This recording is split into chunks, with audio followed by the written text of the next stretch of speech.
The Duchess's hands didn't shake when she found them. That was what surprised her most. Not the tangle of limbs in her own drawing room, not the woman's laughter echoing off walls Alara herself had chosen the paint for, not even her husband's face, flushed and alive in a way she'd never seen directed at her. No. What stopped her breath was the steadiness of her own fingers as they gripped the doorframe. 3 years of marriage, and she'd finally stopped hoping. The rage would come later. Right now, there was only a cold, crystalline clarity. I am carrying his child, and I am already a ghost in my own house. What would you do if the only way to save yourself was to disappear completely? Stay with me until the end. I promise this gets messy. Drop a comment with your city so I can see how far this story travels.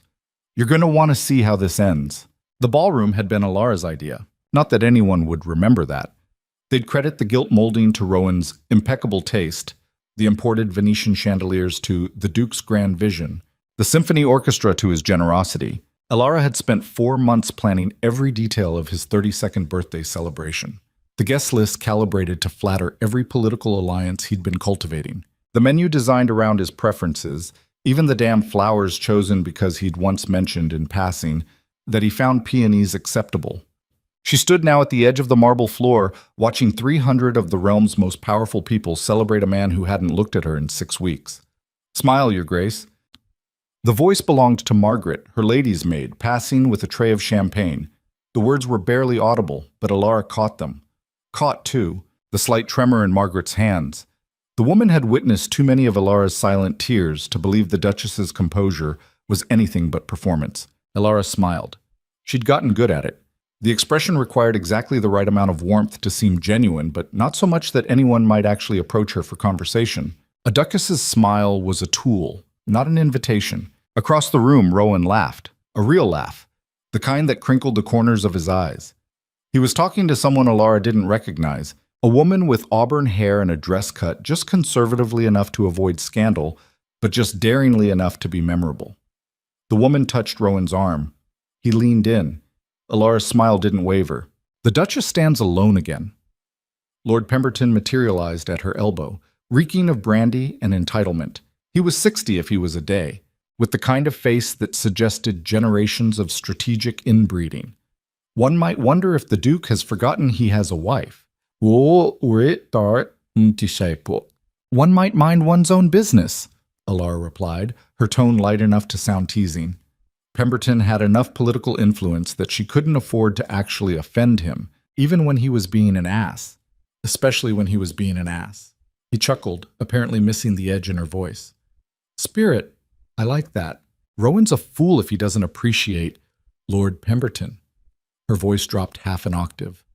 "I believe Lady Pemberton is looking for you, She wasn't, but Pemberton was drunk enough and paranoid enough about his considerably younger wife that he wandered off without argument. Alara released a breath she hadn't realized she'd been holding. The thing about being invisible was that people said things around you they'd never say to you. Over the past 3 years, Alara had become an expert in conversations that happened in her presence, but never included her. She knew which of Rowan's associates were embezzling from their own estates. She knew which marriages were shams and which affairs were serious. She knew that Lord Hathaway's third son wasn't actually his, and that the Countess of Redcliffe had a gambling problem that was about to bankrupt her family. She knew everything about everyone, and absolutely nothing about her own husband. The pregnancy test had come back positive 4 days ago. She hadn't told him yet, hadn't found the right moment, or maybe hadn't found the courage. What was she supposed to say? "Congratulations, you've successfully performed the minimum biological function required of you without ever once asking how I felt about it." They'd had sex exactly 3 times in the past 2 months. Efficient, silent encounters that left Alara staring at the ceiling afterward, wondering if this was what the rest of her life would feel like. He'd been perfectly competent. Rowan was competent at everything. But there had been no tenderness, no eye contact, certainly no aftermath conversation. Afterward, he'd simply rolled away, straightened his clothes, and returned to his own chambers, like she was a task to be completed. The nausea started 2 weeks ago. At first, she'd thought it was stress. The Duchess of Heir was expected to be perpetually gracious, endlessly available, and completely self-sufficient in her emotional needs. It was exhausting. But then came the fatigue, the breast tenderness, the way certain smells made her stomach turn. Margaret had figured it out before Alara had even considered the possibility. "Your Grace," the maid had said quietly, finding Alara retching into a chamber pot one morning, "we should send for a physician. I'm fine, just something I ate." "Ma'am." Margaret had been with Alara since before the marriage, one of the few people who'd made the journey from her father's estate to this cold, cavernous duchy. "I've served in enough noble houses to know what morning sickness looks like." The physician had confirmed it. A boy, probably, given the way she was carrying, though it was too early to be certain. Healthy, due in approximately 7 months. The heir that Rowan needed to secure his political position and satisfy the endless demands of the Hale legacy.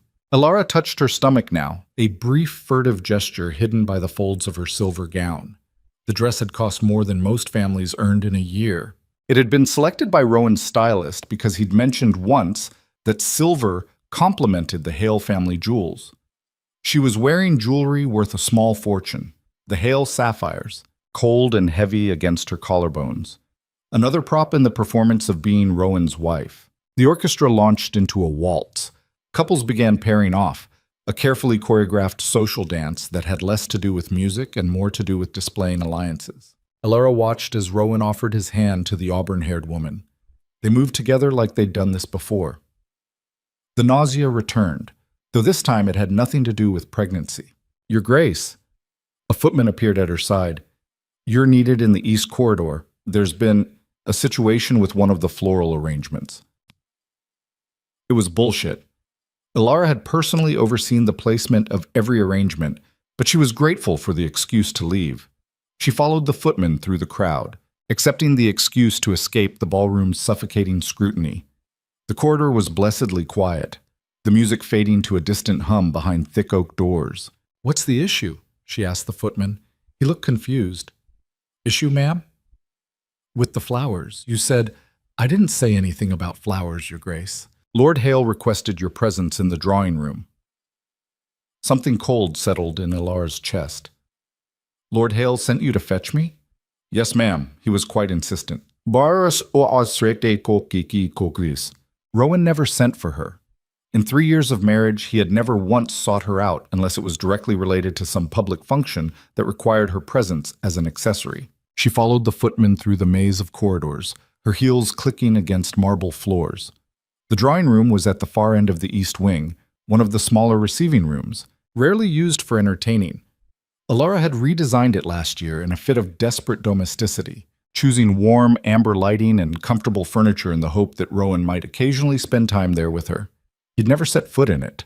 The footman stopped outside the closed door. "He's waiting inside, Your Grace." Alara's hand touched the doorknob. Through the heavy wood she could hear voices, low, intimate. A woman's laugh, bright and unguarded. Then Rowan's voice saying something too quiet to make out, followed by more laughter. She should have walked away. Later, she'd replay this moment 1,000 times, wondering what would have happened if she'd just turned around and gone back to the ballroom. If she'd maintained the carefully constructed ignorance that had protected her for 3 years. But she was tired. Tired of performing, tired of pretending, tired of being a beautiful, expensive ghost in her own life. Alara opened the door.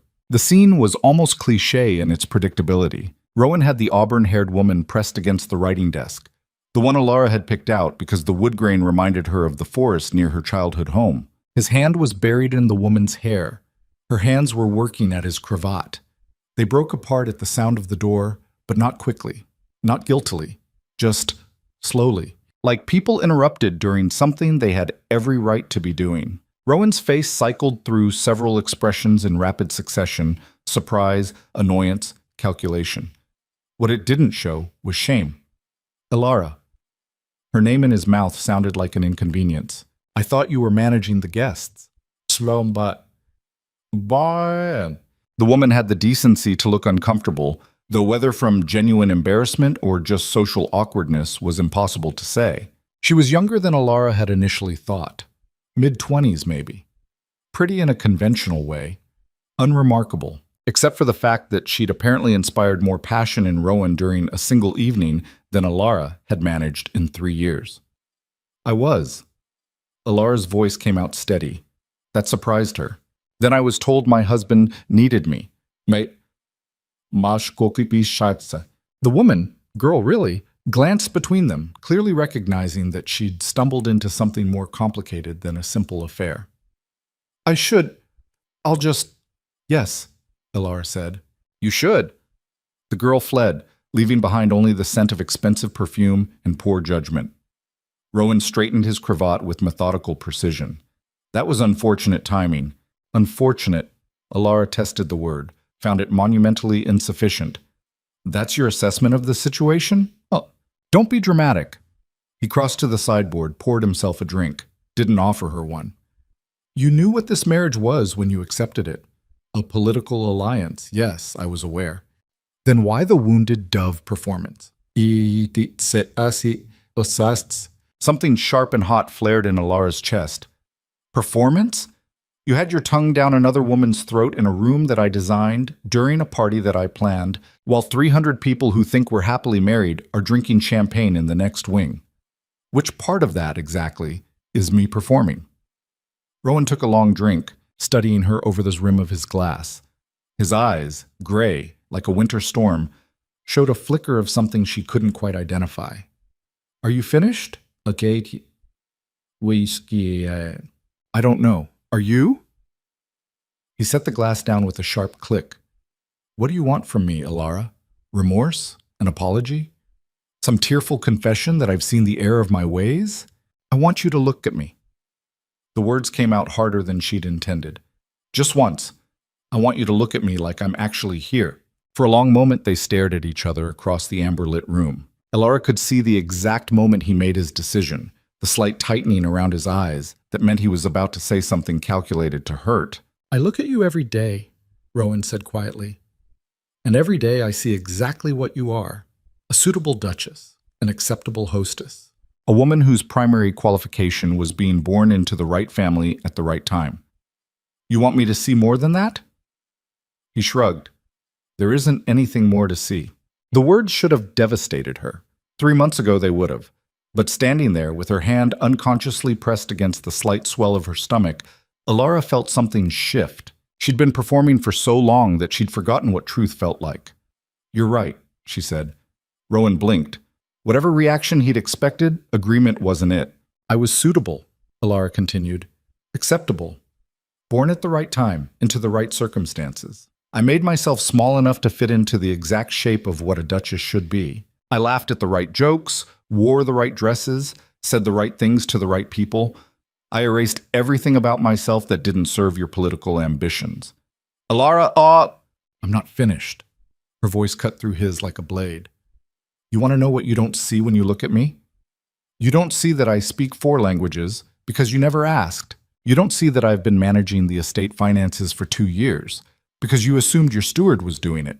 You don't see that half your political alliances only exist because I've been quietly building relationships with people's wives while you've been fucking your way through the aristocracy. Rowan's face had gone carefully blank. Mind your language.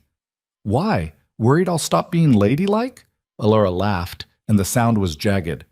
You want to know the most pathetic part? I convinced myself that if I was perfect enough, good enough, quiet enough, you might eventually love me. That's what they tell us, you know. Be supportive, be understanding, give him time. He'll come around. This is pointless. You're right again. It is pointless. Because you're not capable of seeing me. You're not even capable of seeing yourself. She moved toward the door, then paused. The girl you were with, does she know that she's just one in a series? That you'll get bored of her in a month and move on to someone else? Mama shtam pumpka di. That's none of your concern. Everything about you has been my concern for 3 years. I've made your life my concern, your reputation my concern, your comfort my concern. I've bled myself dry trying to be enough for a man who doesn't even have the decency to feel guilty when his wife catches him with another woman. Rowan's jaw tightened. What do you want? An annulment? Is that what this hysterics is about? I want... Ilara stopped. What did she want? For him to love her? Impossible? For him to apologize? Meaningless? For things to go back to how they were? Unbearable. I'm pregnant, she said. The words dropped into the room like stones into still water. Rowan went very still. What? Pregnant, with child, expecting, whatever euphemism you prefer. Alara's hand moved to her stomach again, protective. The physician confirmed it 4 days ago. It's early, about 2 months. Healthy, as far as he can tell. She watched emotions flicker across Rowan's face too quickly to categorize. Shock, certainly. Calculation, absolutely. Something else, harder to identify. Fear, maybe, or anger. You're certain? His voice had gone flat. Quite certain. And it's mine? The question punched the air from her lungs. For a moment, Alara couldn't breathe, couldn't think, couldn't do anything but stare at the man she'd married. Get out, she whispered. It's a reasonable question given. Get out! The scream ripped out of her throat, raw and primal.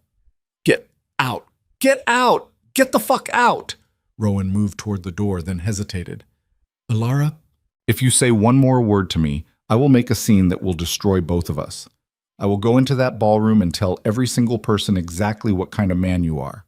I will ruin you. He studied her for a long moment, and she saw it again, that flicker of something in his eyes. Then he left, closing the door quietly behind him. Alara stood in the amber light of the drawing room she'd designed for a marriage that didn't exist, carrying a child for a man who'd just questioned its paternity. And finally, let herself break. Die Steck. Margaret found her 20 minutes later, curled on the floor beside the writing desk, her elaborate updo coming undone and tear tracks cutting through her carefully applied cosmetics. The maid didn't ask questions. She simply locked the door, helped Alara to her feet, and began the methodical process of putting the Duchess back together. He knows, Alara said numbly as Margaret worked on her hair. About the baby. Margaret's hands paused.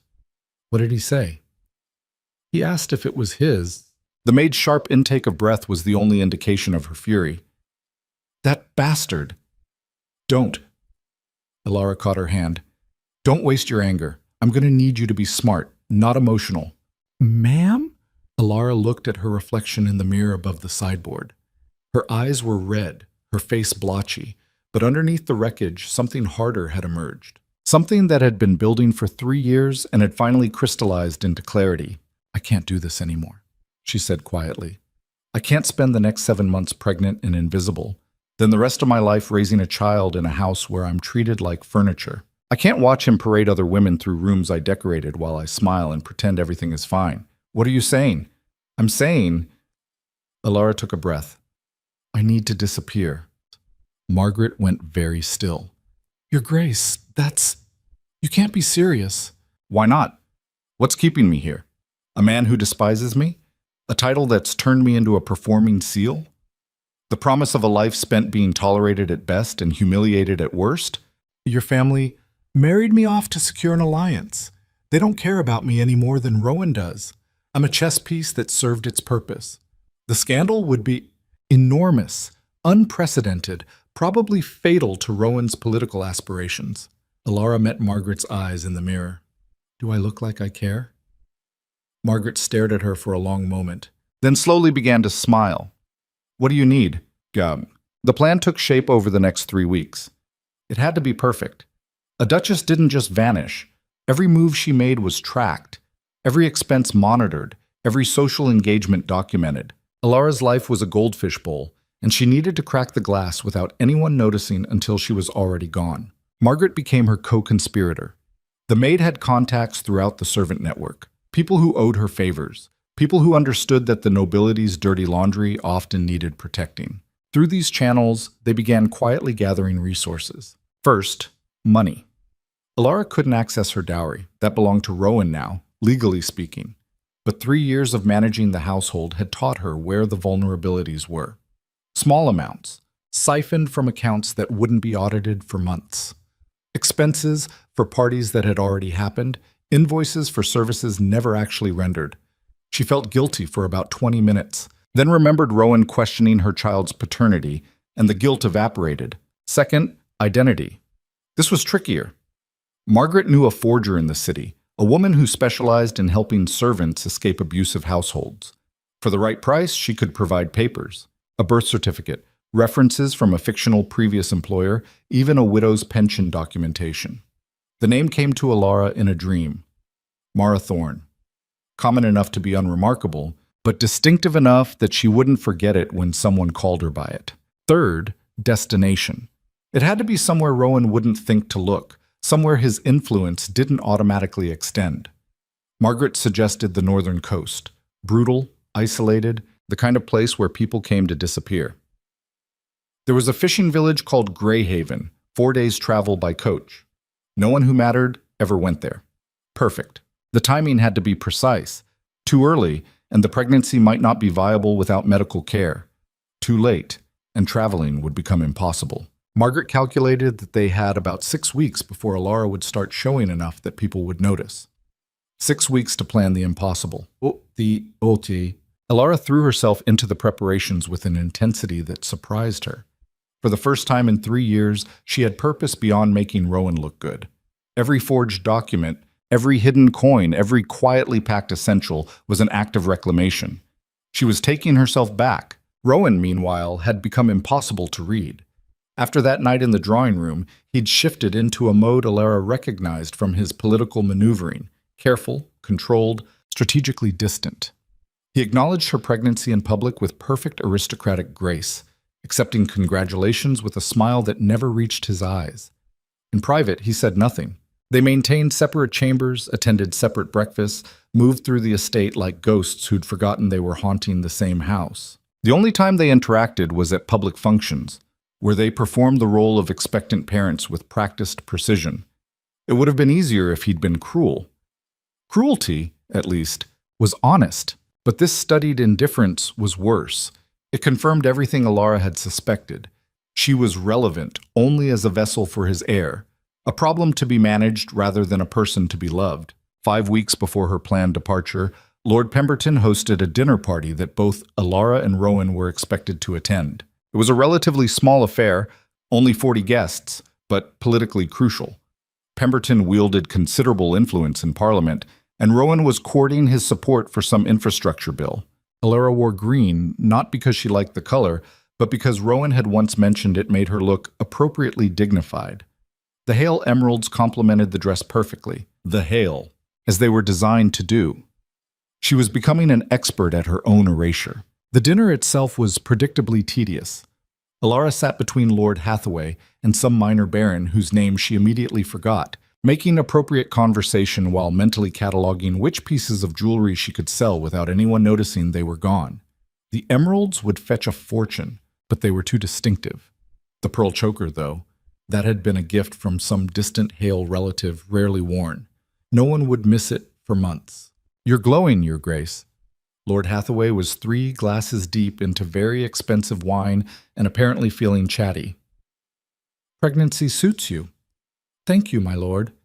Alara's smile was automatic. The Duke must be thrilled. An heir at last. Quite thrilled. Across the table, Rowan was deep in conversation with Pemberton, their heads bent together in that particular way that indicated serious political discussion. The auburn-haired woman from the party was conspicuously absent. Rowan had apparently moved on to a blonde marchioness who kept touching his arm and laughing at things that weren't remotely funny. Alara felt nothing, not even anger anymore. Just a distant, clinical observation. That's what wanting someone looks like. I wonder if I've ever made him laugh like that. "I hear you've been managing the estate accounts," Hathaway continued, oblivious to Alara's internal detachment. "Quite unusual for a duchess. Someone had to do it." "Indeed. Though I'm sure the Duke appreciates—" "My husband," Alara interrupted quietly, "doesn't know I've been managing the accounts. He's never asked." Hathaway blinked, clearly unsure how to respond to that level of honesty. Alara took pity on him, but I'm sure he'd be appreciative if he did know. "How is your son?" "The third one." "I hear he's doing well at university." Hathaway's face went through several interesting color changes before settling on a careful neutral. So he knew that she knew about his wife's affair. Good. The more people who understood that the quiet Duchess noticed everything, the better. It might not save her, but it would certainly make her disappearance more memorable. 3 weeks before her planned escape, Rowan finally broke the silence. Alara was in the library, one of the few rooms in the estate she'd claimed as genuinely hers, when he appeared in the doorway. She'd been reviewing household accounts, making careful notations about which expenses could be quietly inflated to generate more escape funds. "We need to talk," he said. Elara didn't look up from her ledger. "Do we?" "About the child." "What about it?" Rowan crossed the room, his footsteps deliberate on the polished wood floor. He'd always moved like that, precise, controlled, economical, like a chess player who'd calculated the optimal number of steps to reach his objective. "I want to apologize," he said. That got her attention. Elara set down her pen and finally looked at him. Rowan stood at the edge of her desk, and for the first time in months, she really studied him. He looked tired, not just physically exhausted, though there were shadows under his eyes, but tired in a deeper way, like someone who'd been running for so long he'd forgotten why he started. "For what, specifically?" she asked. "For questioning the paternity. That was—" He paused, searching for words. "Unworthy, Unworthy." Elara tested the word, found it as insufficient as everything else he'd ever said to her. Not cruel, not devastating. Unworthy. "I'm trying to apologize." "No, you're trying to manage a political liability. There's a difference." Rowan's jaw tightened, the only outward sign of frustration. "I understand that you're angry." "Do you?" Elara stood, closing the ledger with a sharp snap. "Do you actually understand? Or do you just recognize that an angry wife is inconvenient for your political ambitions?" "What do you want from me?" "Nothing." The word came out flat, final. "I don't want anything from you anymore, Rowan. That's the point you keep missing. I'm done wanting." Something flickered across his face, there and gone too quickly to identify. "The child needs a father." The child needs a parent who gives a damn. You've shown no indication that you're capable of being that. I'm trying. Now. You're trying now because it's politically expedient. Where was this effort 6 months ago? A year ago? When I was crying myself to sleep every night, wondering what I'd done wrong to make you hate me so much? I don't hate you. That's worse. The words exploded out of her. You don't hate me. You don't love me. You don't feel anything about me at all. I'm wallpaper, Rowan. I'm decorative and functional and completely invisible unless someone points out that I'm peeling. Silence stretched between them, thick and uncomfortable. I don't know how to fix this, Rowan said finally. You can't. Elara moved toward the door. Some things are too broken to repair. Elara, she turned back, and something in her expression must have stopped whatever he was about to say. I have spent 3 years trying to be enough for you, she said quietly, trying to earn a scrap of affection, a moment of genuine attention, anything that would prove I was more than just a political convenience. And the only thing I learned is that you're not capable of giving me what I need. What do you need? It doesn't matter anymore. She left him standing in her library, surrounded by the books she'd collected and the life she was about to burn to the ground. 2 weeks before the escape, Margaret came to Elara's chambers in the middle of the night. We have a problem, the maid said without preamble. Elara sat up, instantly awake. What kind of problem? The steward did an unexpected audit of the household accounts. He's found discrepancies. The cold clarity that had been sustaining Elara for weeks sharpened into focus. How bad? Bad enough that he's asking questions. Not directly to you. He went to the Duke. Shit! Elara threw off the covers, began pacing. What did Rowan say? According to my sources, he told the steward to bring any concerns directly to you, since you've been managing the accounts. Elara stopped pacing. He what? He said you've been managing the accounts, and that the steward should coordinate with you on any questions. Rowan knows I've been doing the accounting? Margaret nodded. Apparently he's known for months. He told the steward that you've been doing an excellent job and that any discrepancies are likely just clerical errors that you can explain. Elara sat down slowly on the edge of the bed. He covered for me. It would appear so. Why would he do that? Perhaps, Margaret said carefully. Margaret, the Duke is more complicated than you've given him credit for. Or perhaps he just doesn't want the scandal of his wife being caught embezzling from their own household. Perhaps? Margaret didn't sound convinced. Either way, you need to talk to the steward tomorrow and smooth this over. Can you explain the discrepancies without revealing what you're actually doing with the money? Alara's mind was already racing through possibilities. Yes, I'll tell him I've been quietly funding charity work and didn't want to make a formal production of it. Some story about not wanting to use philanthropy as political theater. Will he believe that? He'll believe what I need him to believe. I've been invisible for 3 years, Margaret.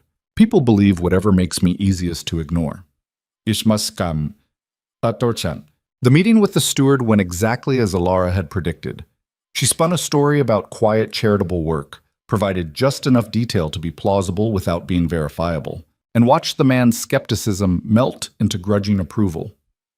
Very commendable, Your Grace, he said, making notes. Though in the future, please coordinate such expenses through proper channels. Of course. My apologies for the confusion. She maintained her composure until he left, then sagged against her desk. 1 week. She had 1 week to get everything in place and get out before someone looked too closely at her story and realized it was full of holes. 1 week to disappear. The night before her planned departure, Alara couldn't sleep. She stood at the window of her chamber looking out over the manicured grounds of the estate and felt nothing but relief. 3 years of her life, and she was leaving it behind without a single regret. Well, one regret. She pressed her hand against her stomach where the baby, her child, her heir, her reason for running was growing steadily. I'm sorry, she whispered. I'm sorry you're being born into this mess, but I promise you, you're going to have a better life than I did. You're going to know what it feels like to be seen. Behind her, the door opened. Rowan stood in the doorway, backlit by the corridor's dim lamps.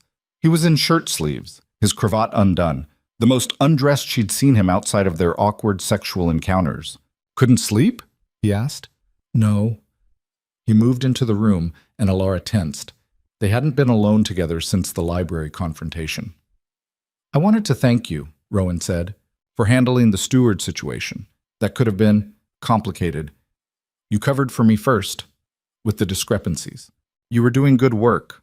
I wasn't going to undermine that. Alara turned to face him fully. Did you actually look at what I was doing with the money? Or did you just assume it was charity? Rowan's expression was unreadable. Does it matter? It might. For a long moment they stood there, studying each other in the half-light. Alara wondered what he saw when he looked at her now. If he could sense that she was already halfway gone. I know you're unhappy, Rowan said finally. I know I've made you unhappy, and I know I'm supposed to care about that more than I seem to. Supposed to? I'm not. He paused, searching for words. I'm not good at this. The personal parts, the emotional aspects. I can manage a political crisis, negotiate a treaty, balance competing interests across a dozen factions. But when it comes to you, I don't know how to be human, Alara supplied. Be enough. The admission hung in the air between them, more honest than anything he'd said to her in 3 years of marriage. Why did you marry me? Alara asked. Really? I know the political reasons, but why me specifically? Rowan moved to the other window, staring out at nothing. You were smart, competent. I watched you at that first ball, the one where we were introduced, and you navigated that social minefield like you'd been training for it your whole life. You made everyone like you without ever seeming like you were trying too hard. I was trying very hard. I know that now. He glanced at her. Then, I thought you were just naturally good at it. I thought... He stopped. You thought I'd be easy, Alara finished. That I'd slot into the Duchess role without complication. Yes. At least he was being honest. I thought, Rowan continued, that if I married someone competent and left them alone to do their job, we'd both be happier. I didn't want a love match. I didn't want emotional entanglement. I wanted a partner who understood that this was business. And when I stopped playing along with that fiction, I didn't know what to do with you. Alara laughed, but there was no humor in it. So you just pretended I didn't exist. I didn't mean, yes you did. You meant exactly that. You made a calculated decision that ignoring me was easier than dealing with the fact that I had feelings you didn't want to acknowledge. Rowan's hands clenched at his sides. You're right. The admission should have felt like victory. Instead, it just felt empty. I'm leaving, Alara said. She hadn't planned to tell him. The whole point was to vanish without warning. But standing there in the dark, trading brutal honesty, the words just came out. Rowan went very still. What? I'm leaving tomorrow. I don't know where yet, but I'm going somewhere you can't find me. The child comes with me. This child deserves better than being raised in a house where love is a weakness and emotions are inconvenient. Alara, you can't just... Can't what? Leave. Watch me. She moved toward him, and he flinched slightly. Whether from fear or surprise, she couldn't tell. I have spent 3 years being the perfect duchess, smiling at the right people, saying the right things, making you look good while you humiliated me. I'm done. If you leave, it will destroy both of our reputations. I don't care. You should. You'll have nothing. No money, no status, no protection. I'll have myself. Alara's voice was steel. And that's more than I've had in this marriage.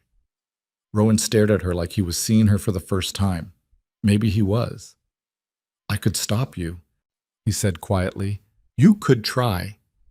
I won't. Alara blinked. What? I won't stop you.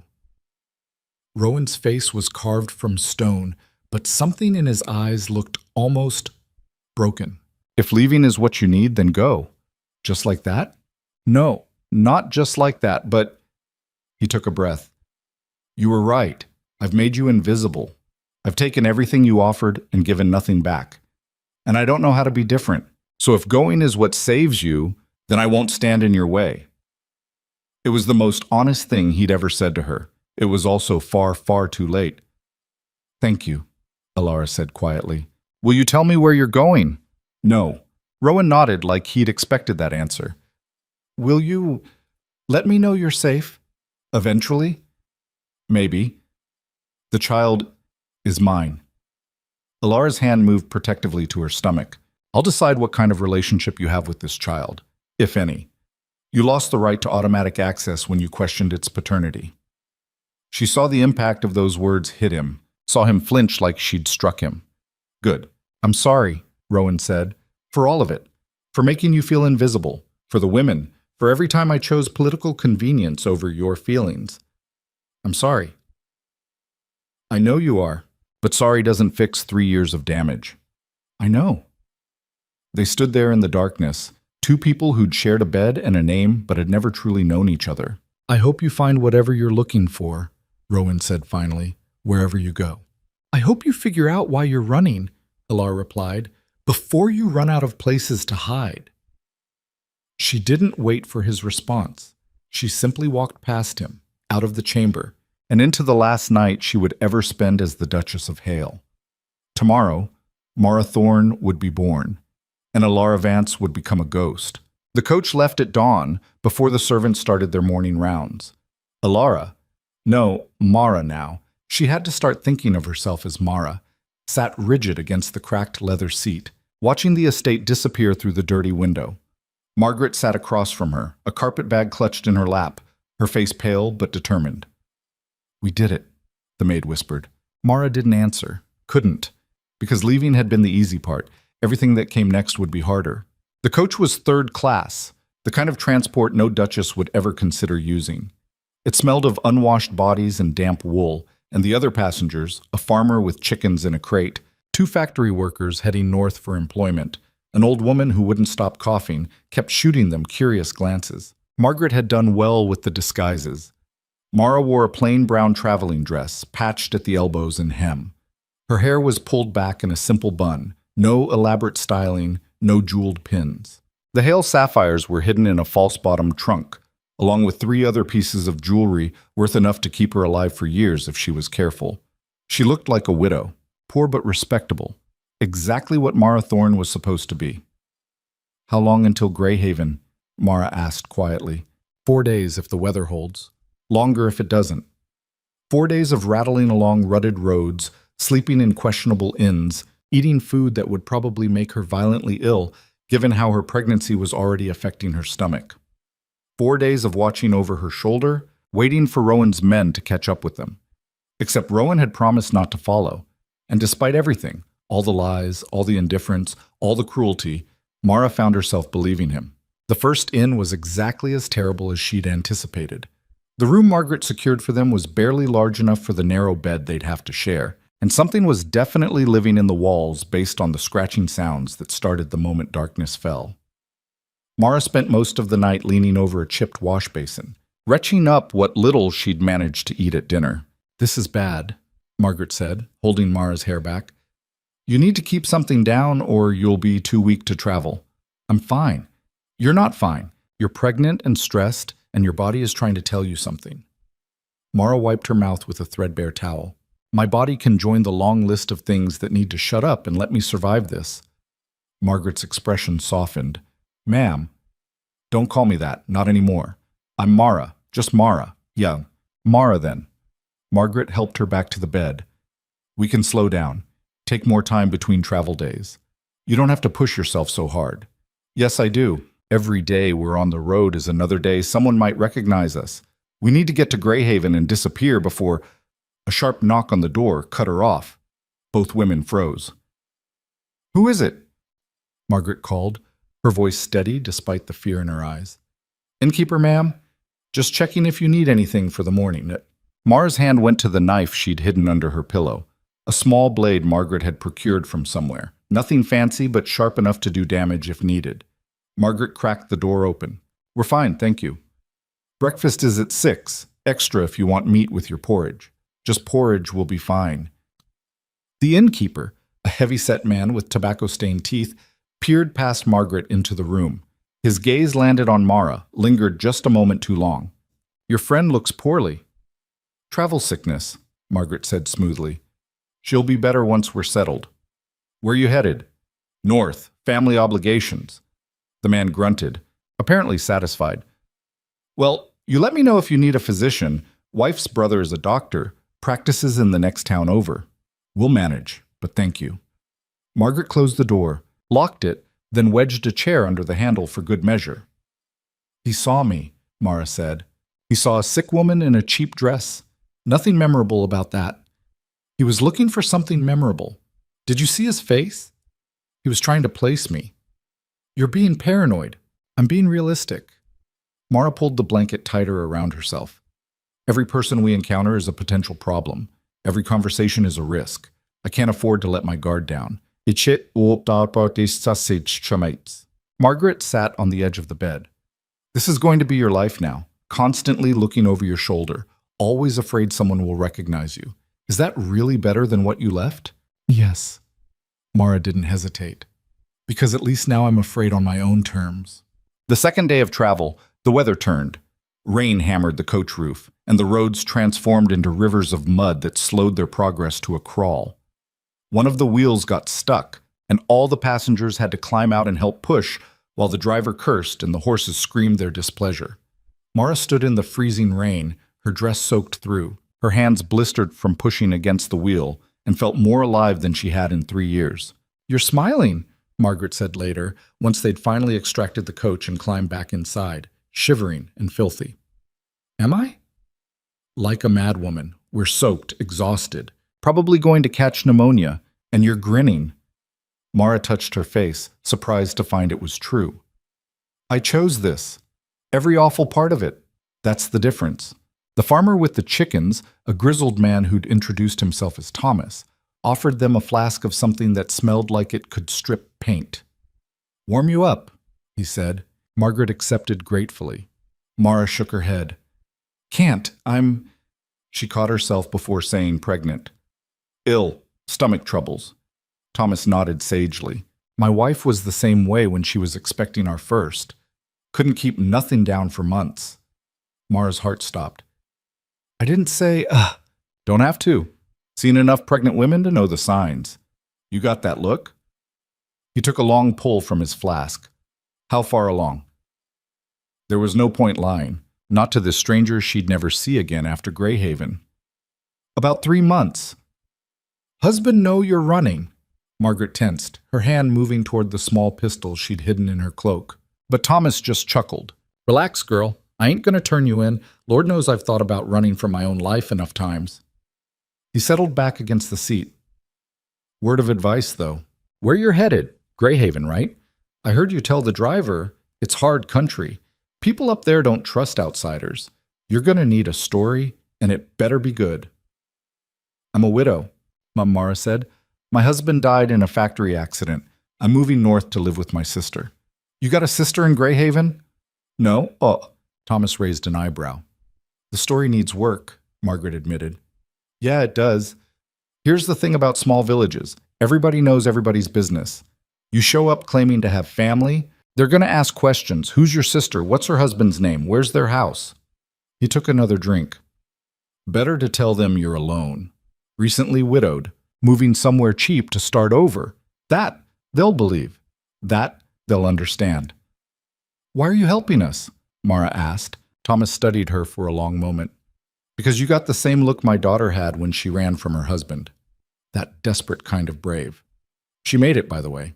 Got herself to the coast, found work at a cannery, sends me letters twice a year. He smiled, but it was sad around the edges. Hope you make it too. The third day they lost Margaret's trunk. The coach had stopped at a crossroads to change horses, and in the chaos of passengers disembarking and reboarding, someone had made off with the luggage secured to the roof. By the time they realized what had happened, the thief was long gone. Margaret went pale. The money. Half our funds were in that trunk. Mara's mind raced, calculating. They still had the jewelry, and she'd been smart enough to keep the forged documents on her person. But losing that much cash meant their safety margin had just evaporated. How much do we have left? She asked. Margaret counted quickly. Enough for maybe 2 months if we're extremely careful. Less if there are any emergencies. Then we'll make it work. Mara, we'll make it work. Mara's voice was steel. I didn't come this far to fail because of one setback. But that night, alone in another terrible inn-room, she allowed herself exactly 5 minutes of panic. 5 minutes to press her face into a pillow that smelled like mildew and wonder what the hell she'd done. She'd given up everything. Safety, comfort, security. For what? The abstract principle of being seen? The vague hope that freedom was better than a gilded cage? What if she was wrong? What if this was all a catastrophic mistake? The baby moved, just a flutter, so faint she almost missed it. Mara's hand went to her stomach, tears streaming down her face. We're going to be okay, she whispered. I'm going to make sure you're okay. She gave herself 5 minutes of doubt. Then she got up and started planning how to stretch their remaining money. Greyhaven appeared on the 4th day like a smudge of smoke against a gray sky. The village was smaller than Mara had imagined, just a collection of weathered buildings clustered around a harbor. Fishing boats bobbed in the water, their paint peeling, their nets torn and mended 100 times over. The air smelled like salt and rotting fish and hard living. It was perfect. We need lodging, Margaret said as they climbed down from the coach. Somewhere cheap.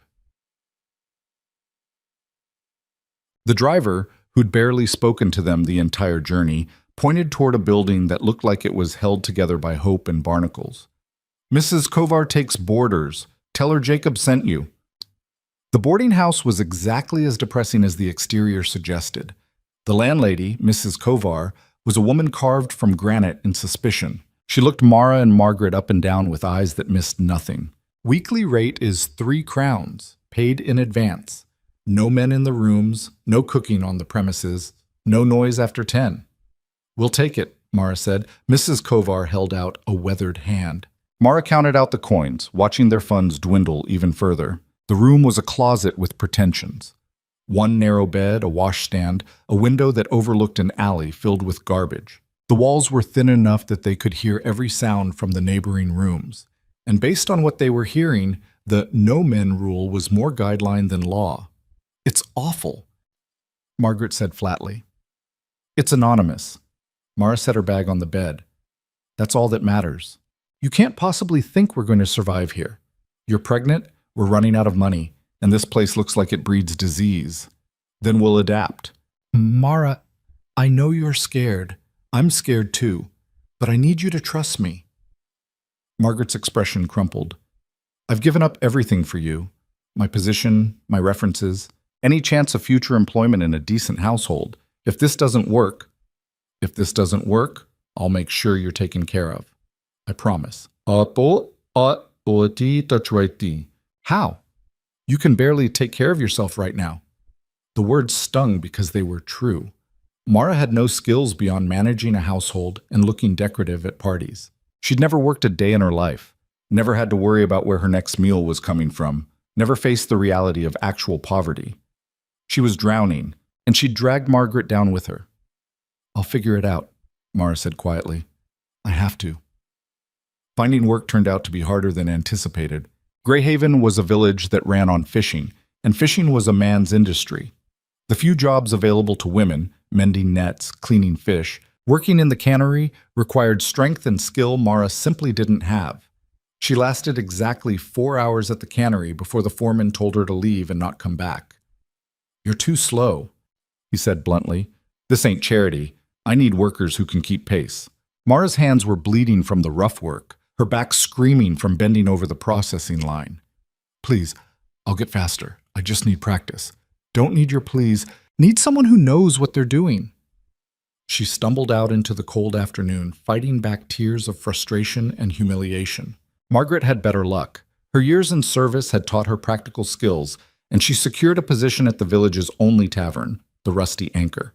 The pay was terrible, the hours brutal, but it was something. I can probably get you work there too, Margaret said that night. Kitchen help, maybe, or serving tables. Mara looked down at her hands, still soft despite the afternoon of rough labor, nails that had never been truly broken, skin that betrayed years of expensive creams and careful maintenance.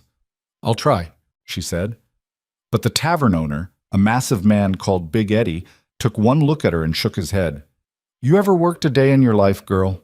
Yes, Mara lied. Liar. But his tone wasn't unkind. Look, I appreciate Margaret vouching for you, but I need people who can handle the rough crowd here. Fishermen get drunk and handsy, and you look like a strong wind would knock you over. I'm stronger than I look. Maybe, but I ain't running a training program for fine ladies pretending to be common. Mara's stomach dropped. What? Big Eddie leaned against the bar. You got soft hands. You talk like you've had education. You move like someone who's used to being waited on. I don't know what you're running from, and I don't care. But you ain't fooling anybody with this widow act. I'm not... Save it. Greyhaven gets runaways all the time. Usually girls escaping bad situations, sometimes men dodging debts or the law. We don't ask questions as a rule, but we also don't employ people who can't pull their weight. Mara felt her carefully constructed facade crumbling. Please, I need work. I'm pregnant and running out of money, and I don't have anywhere else to go. Something shifted in Big Eddie's expression. Pregnant? About 3 months. He was quiet for a long moment, studying her with eyes that had seen too much of life's brutality. I'll make you a deal, he said finally. You can have kitchen work, washing dishes, basic prep. Pay is half what I give the other girls, and it's temporary. Soon as you start showing too much, you're done. Can't have pregnant women in the kitchen. It makes customers nervous. Thank you. Don't thank me yet. The work is hard, and the kitchen is run by a woman named Bess who doesn't tolerate weakness. You show up late once, you're gone. You complain, you're gone. You do anything that makes me regret this decision, you're gone. Understood? Yes. Good. You start tomorrow, 4 in the morning. Mara nodded, already calculating how little sleep she'd get. As she turned to leave, Big Eddie called after her. Word of advice? You want to survive here, you're going to need to get a lot tougher real fast. Greyhaven eats soft people alive. Bess turned out to be a tyrant wrapped in an apron. She was maybe 50, built like someone who'd spent decades hauling heavy pots and tolerating no bullshit. Her face was a roadmap of old burns and hard living, and her voice could cut through steel. You're the new girl, she said when Mara appeared at 4 the next morning, already exhausted. Yes, ma'am. Don't ma'am me, I'm Bess. You're here to wash dishes and do whatever else I tell you. That sink? She pointed to a massive stone basin filled with greasy water. That's your new best friend. Everything gets washed twice, once to get the food off, once to actually get it clean. You break anything, it comes out of your pay. The work was soul-crushing. Endless piles of dishes, pots crusted with burnt food, cups that smelled like they'd been used for things other than drinking. Mara's hands, already raw from the cannery, split and bled within the first hour. She didn't complain. Bess watched her like a hawk, waiting for weakness. But Mara had spent 3 years being observed and judged. She knew how to endure scrutiny. "You've done this before," Bess said around noon, when Mara was elbow deep in a pot that had apparently been used to cook tar. "No." "Then how are you not crying yet?" Last girl lasted 20 minutes before she ran out sobbing. "I've survived worse." Bess's expression shifted slightly. Not quite respect, but acknowledgement. "Maybe you're not completely useless." The days blurred together into a haze of exhaustion. Wake at 3:30, work at the tavern until 2, stumble back to the boarding house, sleep for a few hours, repeat. Margaret worked the evening shift, so they rarely saw each other. The pregnancy made everything harder. Mara was constantly nauseous, her back ached, and the fatigue was like a physical weight. But she kept going. 2 weeks in, one of the regulars, a fisherman called Hank, who was drunk more often than sober, grabbed Mara's wrist as she was clearing his table. "Pretty thing like you shouldn't be doing this kind of work," he slurred. "Let go!" Mara tried to pull away, but his grip tightened. "I'm being friendly. What's wrong with friendly?" "I said, let go." Hank's other hand reached for her face. "You think you're too good for—" The boiling water hit him square in the chest. Mara had grabbed the nearest kettle and thrown its contents without thinking. Hank screamed, stumbling back, his shirt soaked through. The tavern went silent. Big Eddie appeared from behind the bar, his face thunderous. "What the hell happened?" "He grabbed me," Mara said, her voice steady despite the adrenaline flooding her system. "I defended myself." Hank was still screaming, though Bess had appeared with a bucket of cold water and dumped it over him with the care of someone watering a particularly annoying plant. "She attacked me," Hank sputtered. "You saw it!" "I saw you grab a woman who told you to stop," Big Eddie said. "Far as I'm concerned, you got what you deserved. Get out." "I'm a paying customer."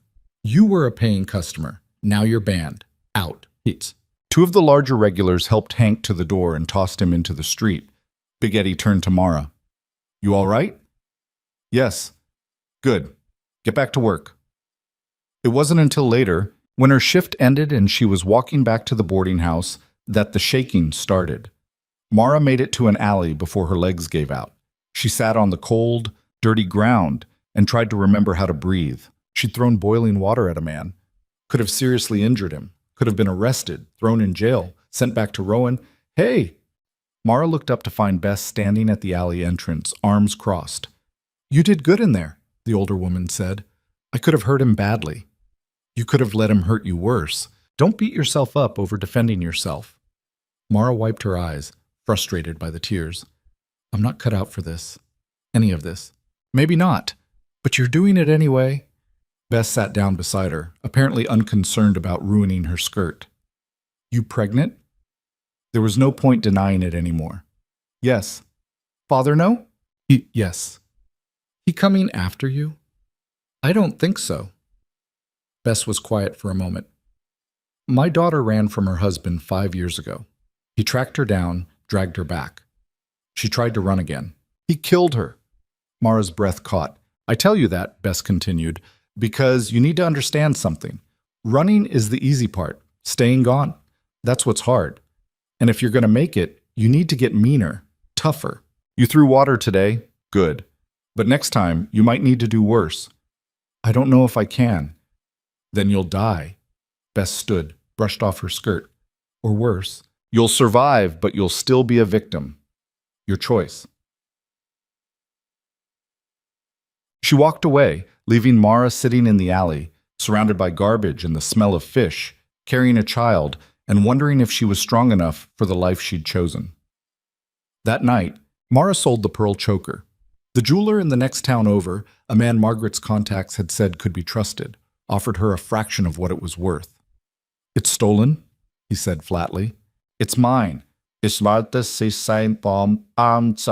Lady, pearls this quality don't belong to women who look like you. So either it's stolen or you're running from something.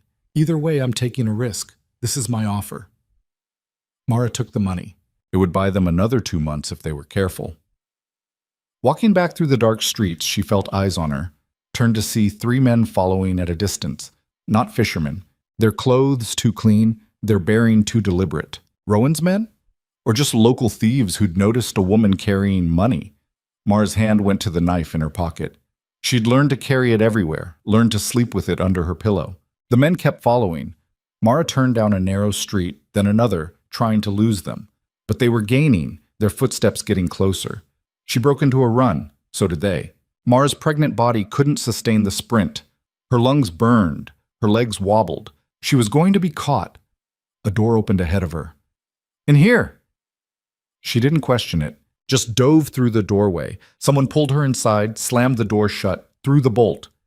"They saw me," she gasped. "They're right behind—" Quiet. The voice belonged to a man, but Mara couldn't see his face in the darkness. Outside, the footsteps approached, then paused. "You sure she came this way?" "Thought so."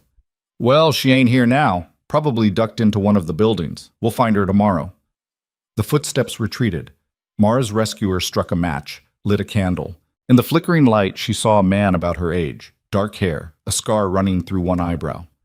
"You're either very brave or very stupid," he said, "carrying that much money through this part of town at night." "Who are you?" "Cal. I work at the docks." He studied her. "You're the one working at the Rusty Anchor, Big Eddie's charity case." "I'm not a charity case." "Right. You're just a fine lady playing dress up as a commoner." His tone wasn't mocking, just matter of fact. "What'd you do? Kill someone?" "No. Steal something." "Not in the way you mean." Cal smiled slightly. "Cryptic, I like it." He moved to a window, peered out. "They're gone for now, but they'll be back. Those men, you know who they work for? Should I?" "They're Garrett's crew. He runs most of the crime in Greyhaven. If they've noticed you, that's a problem." Mara's heart sank. What does he want? "Why is your things?" "Money, probably. Or information about where you got those pearls you sold. Word travels fast in small towns." "I can't give him either." "Then you're going to have to convince him you're not worth the trouble." Cal opened the door, checked the street. "Come on, I'll walk you back to your boarding house." "Why are you helping me?" "Because Garrett's men killed my sister 2 years ago. Any enemy of his is a friend of mine." They walked through the dark streets in silence.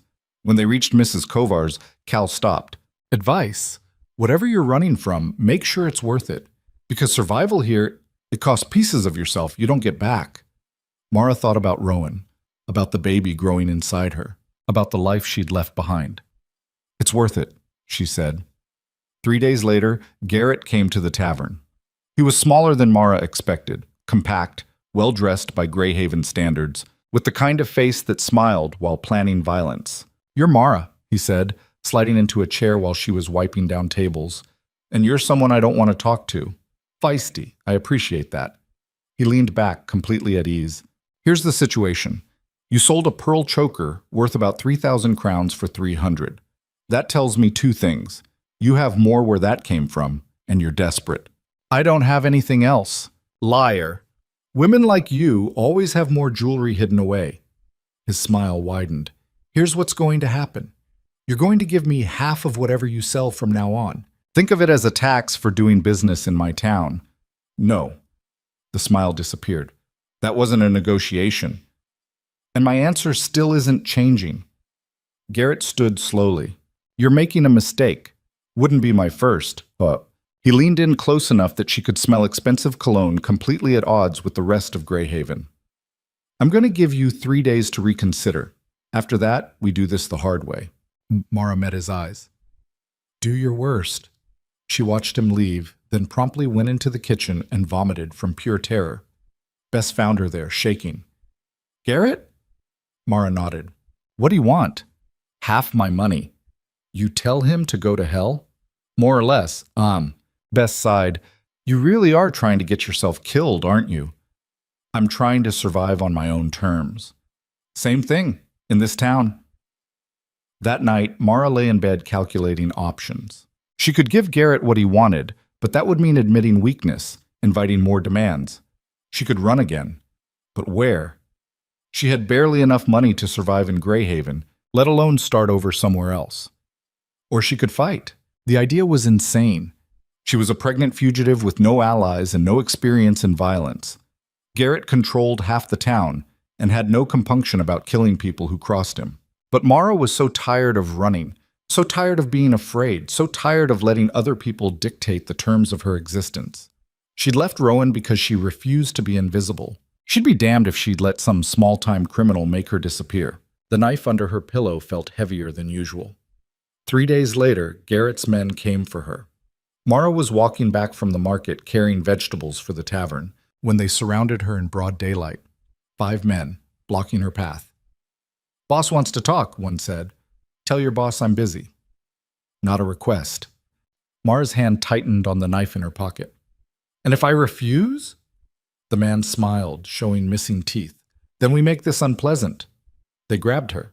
Mara didn't think, just reacted. The knife came out, slashed across the first man's arm.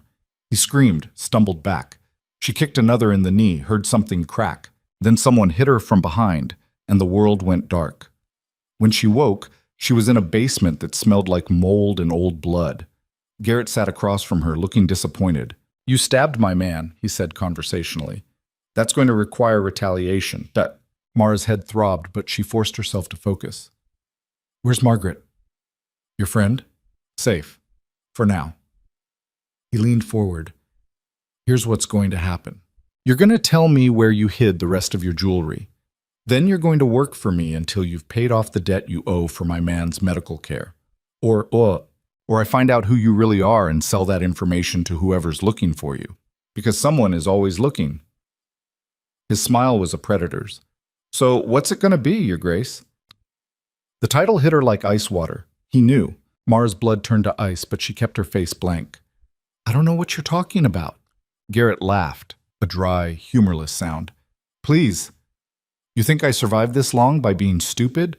A woman shows up in Greyhaven with expensive jewelry, soft hands, and the kind of posture they teach in finishing schools. Then she sells a pearl choker that matches a description I found in a month-old newspaper."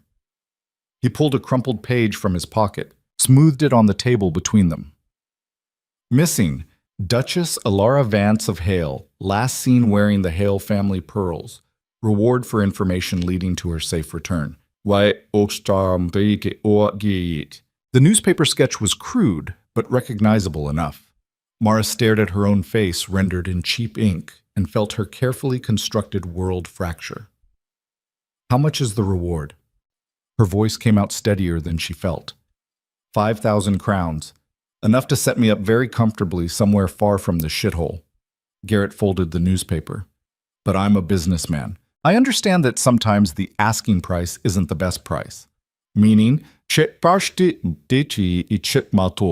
meaning the Duke wants you back badly enough to offer that kind of money, which tells me you're worth even more to him than he's letting on. So here's my counteroffer.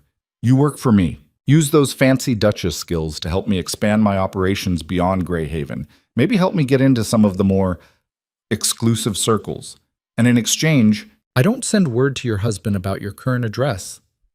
Mara's mind raced through possibilities, each worse than the last. "And if I refuse?" "Then I collect the reward, you go back to being invisible in your fancy estate, and whatever you're running from catches up with you anyway." He leaned back. "But I don't think you'll refuse. Because you didn't come all this way just to give up now." He was right, which made it worse. "I need time to think," Mara said. "You have until tomorrow night. After that, I send a very interesting letter south." Garrett stood, moved toward the door. "Oh, and Mara, don't try to run. I've got people watching your boarding house, the tavern, every road out of Greyhaven. You're not going anywhere I don't want you to go." The door closed, locked from the outside. Mara sat in the moldy basement, her hands shaking, and tried to figure out how everything had gone so spectacularly wrong. She'd been careful, changed her appearance, her name, her entire life. But she'd underestimated how distinctive wealth was, how it marked you in ways you couldn't scrub off. The way she walked, the way she spoke, even the way she held a fork at dinner. 3 years of Duchess training had carved itself into her bones, and no amount of cheap dresses could hide it. The baby moved, a gentle flutter against her palm. "I'm sorry," she whispered. I'm so sorry I dragged you into this mess. Hours passed. No one came. Mara explored the basement, looking for weaknesses, escape routes, anything useful. The walls were stone, the door solid oak reinforced with iron. One small window near the ceiling, barred and too narrow for even a child to fit through. She was trapped. The lock rattled around midnight. Mara tensed, hand going to the knife she'd managed to keep hidden. But it was Cal who entered, carrying a lantern and looking grim. "You're an idiot," he said without preamble. "Get in line with that opinion." Cal set the lantern down, checked the corridor behind him. "Garrett's men are changing shifts in 10 minutes. That's our window." "Hour? You think I'm letting him hand you over to some noble bastard? I told you I hate Garrett." He pulled a key from his pocket. "Margaret sent me. She's waiting with a boat at the north dock." Mara stood, hope and suspicion warring in her chest. "Why would you help me?" "Because Garrett killed my sister, and you stabbed one of his men. Enemy of my enemy, remember?" Cal grabbed her arm. "Now shut up and move." They crept through corridors that reeked of stale beer and desperation. Twice they had to duck into shadows while Garrett's men passed, their footsteps heavy and careless. Mara's heart hammered so loud she was certain they'd hear it. The warehouse exit led to an alley. Cal checked both directions, then pulled her into the darkness. "North dock, 10 minutes. Don't stop for anything." "You're not coming?" "Someone needs to make sure they don't realize you're gone for as long as possible." He pressed something into her hand. A small pistol, the weight unfamiliar and terrifying. "You know how to use this?" "No." "Point, pull trigger, try not to shoot yourself. That's the entire lesson." Cal pushed her toward the street. "Go, before I change my mind about this stupidity." Mara ran. Her pregnant body protested every step, her lungs burning, her legs threatening to give out. But she kept moving, dodging through alleys and side streets, the pistol a cold weight in her pocket. The north dock appeared through the fog, a collection of rotting piers and fishing boats barely held together by rust and stubbornness. Margaret stood beside a small vessel, her face pale in the moonlight. "Thank God," the maid breathed. "I thought—" "No time." Mara climbed into the boat, nearly falling as it rocked beneath her. "We need to go. Now." Margaret untied the mooring lines with shaking hands. The boat drifted from the dock, caught by the current. She grabbed the oars, started rowing with desperate strength. Behind them, shouts erupted from the town. Lights flickered to life. Someone had discovered Mara's escape. "Row faster," Mara urged. "I'm trying." A gunshot cracked through the night. Something splashed in the water 10 feet from their boat. "They're shooting at us!" Margaret's voice climbed toward panic. Mara pulled out Cal's pistol, her hands shaking so badly she could barely hold it. She'd never fired a gun in her life, had no idea if she could actually pull the trigger aimed at another human being. Another shot. This one closer. Mara aimed in the general direction of the dock and squeezed the trigger. The recoil nearly knocked her over, the noise deafening.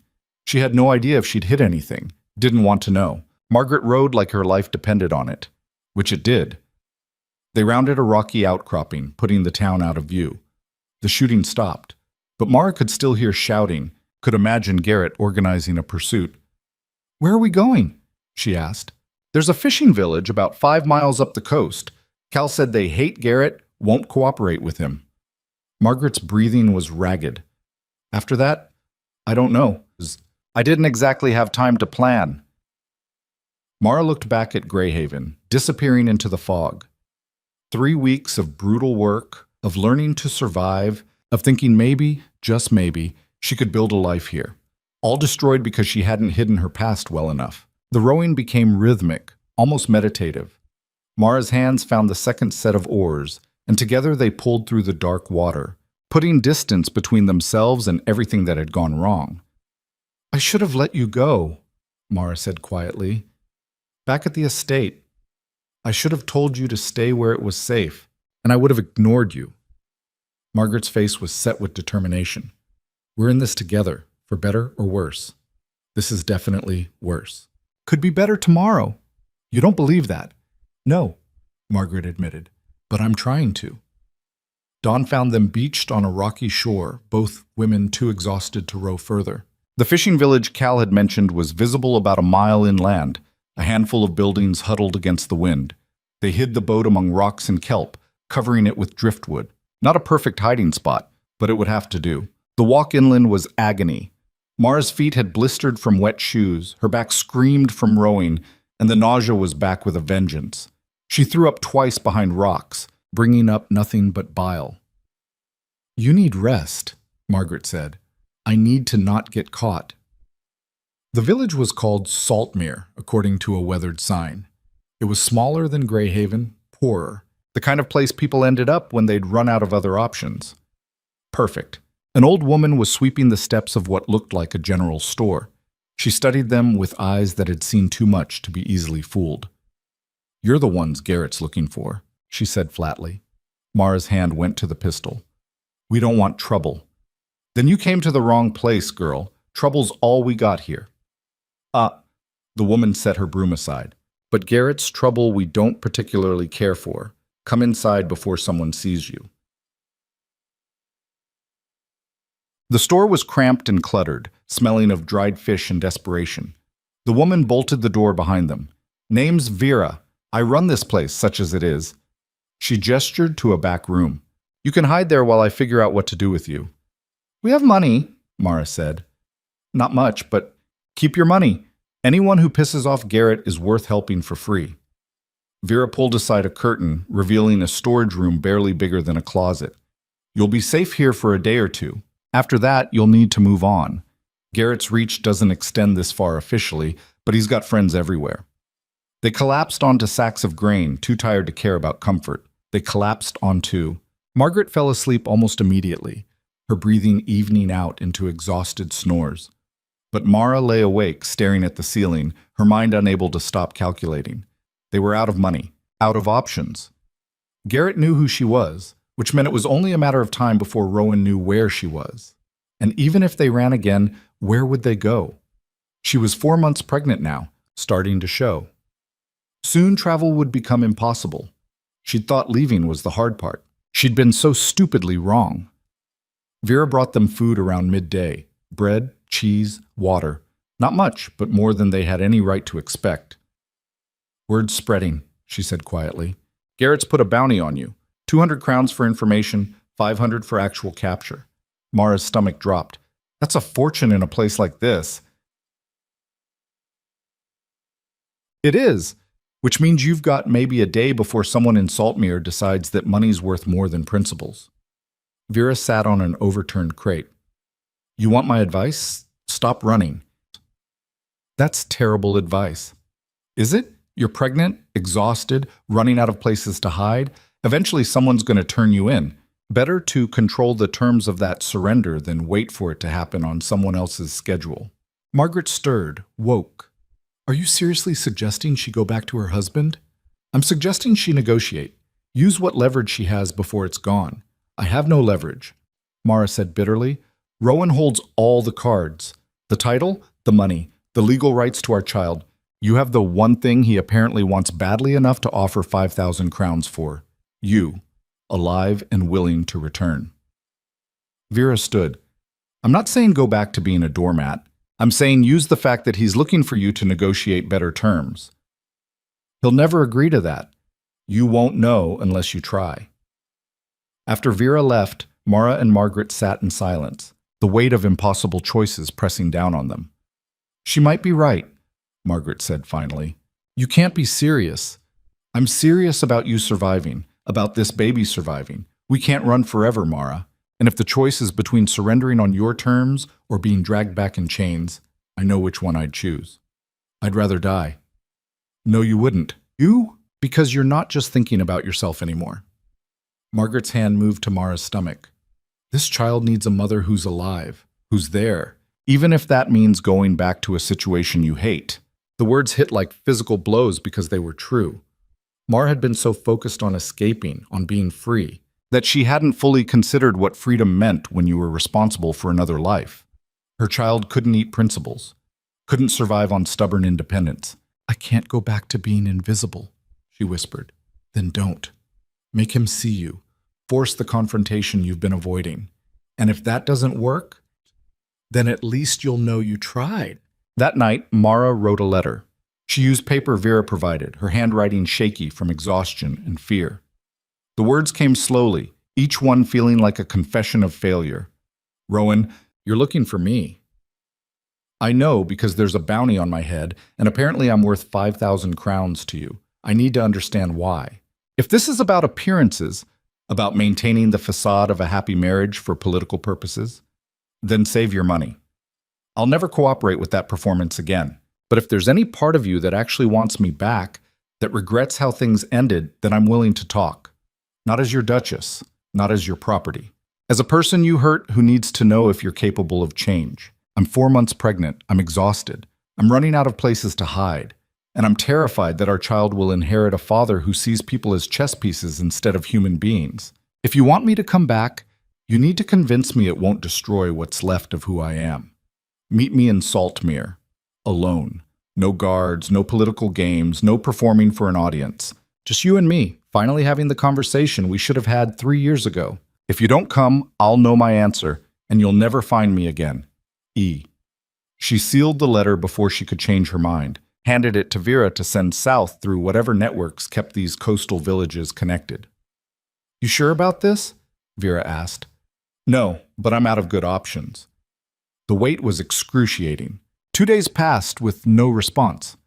Mara spent the time hiding in Vera's storage room, listening to customers come and go, wondering if each footstep was someone coming to collect Garrett's bounty. Margaret tried to stay optimistic, but the strain showed in her eyes. They were both running on borrowed time and dwindling hope. On the third day, Vera appeared in the doorway, her expression unreadable. Someone's here for you. Mara's heart stopped. Garrett's men? No, though I almost wish it was. Would be simpler. Vera stepped aside. He's waiting in the store. Mara stood on shaking legs. Is it? See for yourself. She walked through the curtain, Margaret close behind her. Rowan stood by the window, looking out at the gray sea. He'd dressed down. No fancy coat, no aristocratic accessories. Just simple traveling clothes that made him look almost normal. He turned when he heard them enter. For a long moment, they just stared at each other. Mara tried to see him through fresh eyes, searching for any sign that he'd changed. But he looked exactly the same, controlled, composed, completely unreadable. You came, she said finally. You asked me to. I didn't think you would. I know. Rowan glanced at Margaret, then Vera. Could we have privacy? No. Mara said immediately. They stay. I don't trust you enough to be alone with you. Something flickered across his face. Hurt, maybe, or recognition of how badly he'd broken her trust. Fair enough. He moved away from the window. You look terrible. 4 months pregnant and living in hiding will do that. I didn't mean... He stopped, rubbed his face. I'm making this worse. I always make it worse. Yes, you do. Rowan sat on a wooden crate, and the informality of it was so shocking that Mara almost laughed. The Duke of Heir sitting on a crate in a fisherman's supply store like a common person. I've been thinking about what you wrote, he said. About why I'm looking for you. And I realized I don't actually know the answer. That's not reassuring. Let me finish. His hands clenched, unclenched. At first, I told myself it was about the heir. That I needed you back because the child you're carrying is the Heir legacy. But that's bullshit. I could have let you go, claimed you died, married someone else, and had another heir. So why didn't you? Because I couldn't stop thinking about what you said.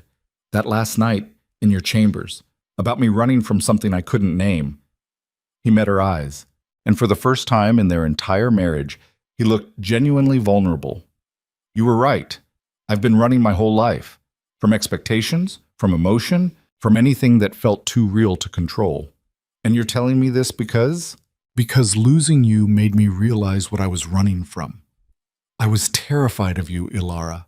Terrified of what it meant to actually care about someone. So I made you invisible because if I couldn't see you, I couldn't be hurt by you. The admission hung in the air like smoke. Mara wanted to believe him, wanted so desperately to think that her leaving had actually changed something fundamental in the man she'd married. But wanting and believing were different things. Words are easy, she said. You've always been good with words. It's the actions that matter. I know, which is why I'm not asking you to come back. That stopped her. What?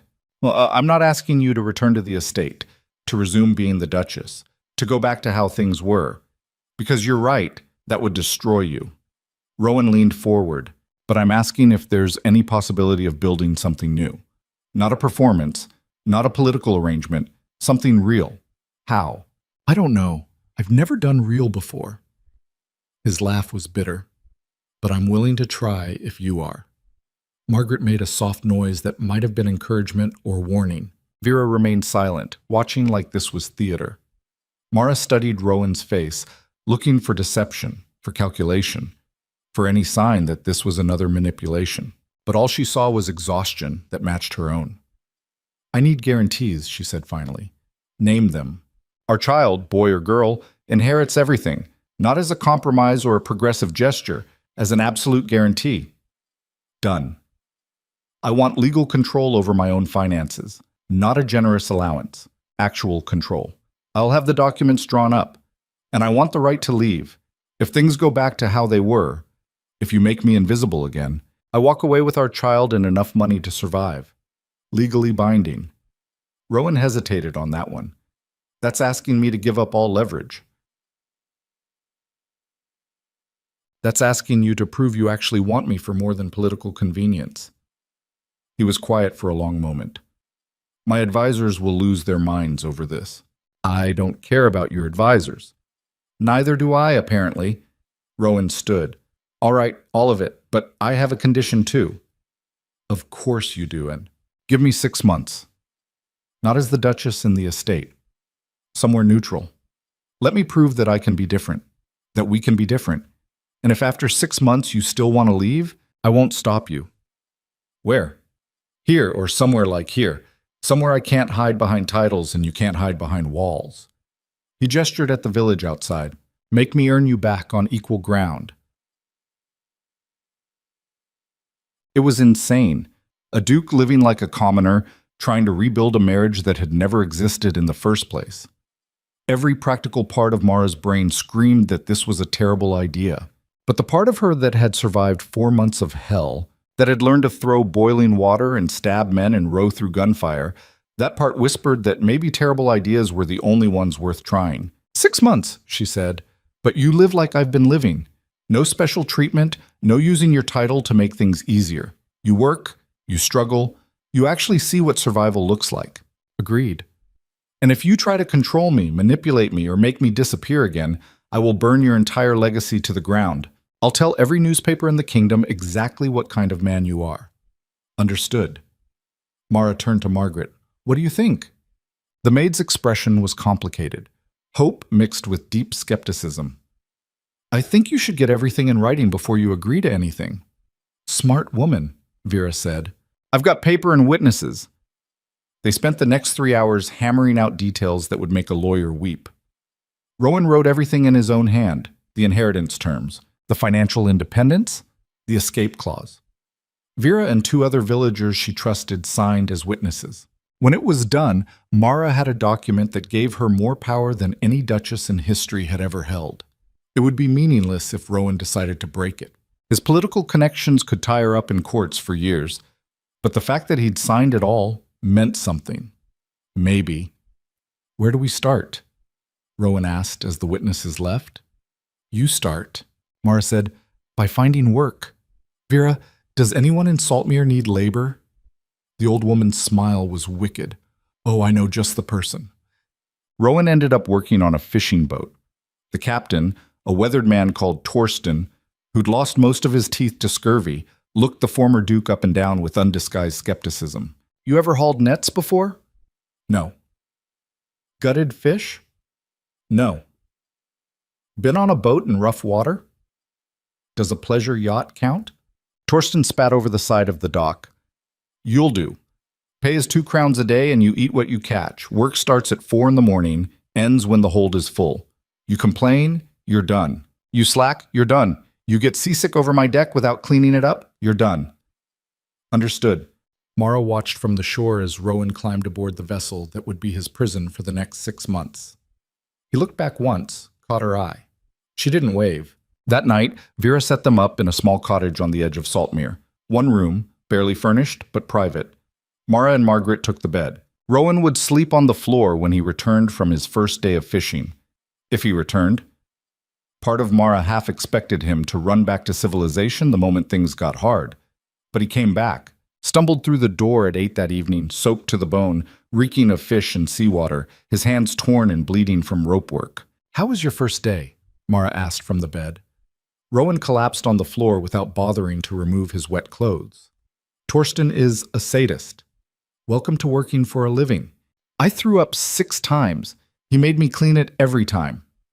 Rowan held up his ruined hands. "I think I'm missing skin." "You probably are. This is your revenge, isn't it? Making me suffer like you did." No," Mara said quietly.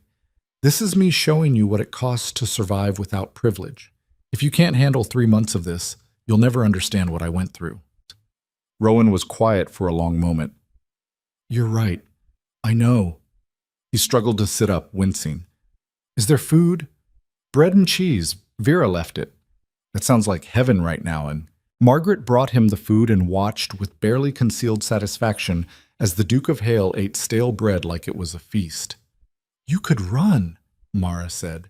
"Send for your carriage. Go back to your estate, your title, your comfortable life. The contract gives you that option. And lose any chance of proving I've changed?" Rowan shook his head. "I'm stubborn enough to see this through." Stubborn or desperate? Both. Over the following weeks, Mara watched Rowan's transformation with clinical detachment. The soft aristocrat who'd never done manual labor slowly hardened into something more substantial. His hands developed calluses. His skin darkened from sun exposure.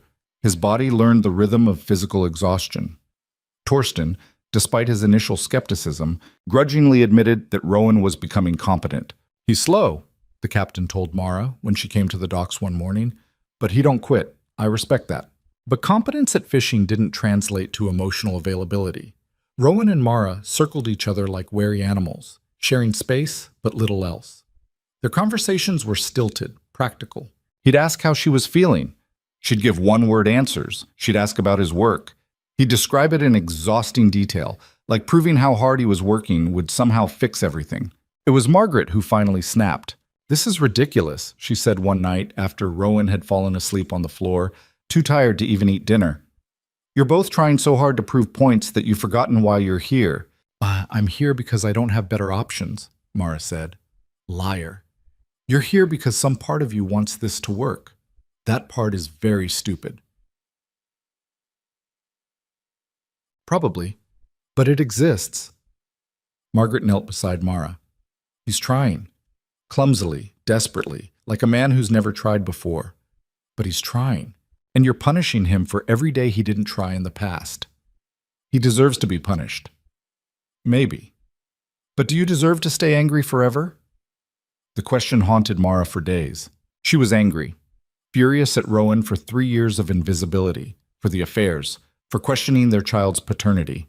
But underneath the anger was something more complicated: grief for the marriage that never was, fear that he'd revert the moment they left Saltmere, and underneath all of it, a tiny, stubborn spark of hope she couldn't quite extinguish. 2 months into their arrangement, Garrett found them. His men came at dawn, 8 of them, armed and looking like they meant business. They surrounded the cottage before anyone inside realized what was happening. Mara woke to the sound of splintering wood as the door burst open. Garrett stood in the doorway looking extremely pleased with himself. "Your Grace," he said with exaggerated courtesy. "And your Grace, what a cozy little setup you have here." Rowan was on his feet immediately, positioning himself between Garrett and Mara. "Get out. I don't think so. See, you owe me quite a lot. Your wife cost me men, money, and reputation. I think it's time we settled accounts. Name your price." "Oh, I don't want money from you." Garrett's smile was predatory. "I want something much more valuable. I want you to use your political connections to give me a monopoly on fishing rights along this entire coast." Rowan's jaw tightened. "That would destroy every independent fisherman in 50 miles. "Exactly. And you're going to do it anyway, or I tell everyone where you've been hiding, what you've been doing, and watch your political career burn." I'll have you arrested for extortion. Good luck proving it. I'm very careful about leaving evidence. Garrett moved further into the room. You have 24 hours to decide. Either you make me very rich, or I make you very embarrassed. He left, his men following, but the threat lingered like smoke. Rowan turned to Mara, his face ashen. I can't give him what he wants. It would destroy this entire region. Then don't. He'll ruin us, publicly humiliate us, destroy any credibility I have left. So? Mara stood, her hand protective on her swollen stomach. Let him. Who cares what the aristocracy thinks? I care. My political work. Your political work has been meaningless performance, just like our marriage. She moved toward him. This is your choice, Rowan. You can protect your image and destroy innocent people, or you can finally do something that actually matters. You're asking me to sacrifice everything I've built. I'm asking you to prove that you've actually changed, that you're capable of choosing people over politics. Rowan sank onto the bed, head in his hands. For a long moment, he was silent. Then he laughed, bitter and broken. Do you know what's funny? 6 months ago, this wouldn't have been a choice. I would have given Garrett what he wanted without hesitation. But now, he looked up at Mara. Now I actually give a damn about people whose names I don't even know. So what are you going to do? See, I'm going to call his bluff. Let him publish whatever he wants. Let the scandal come.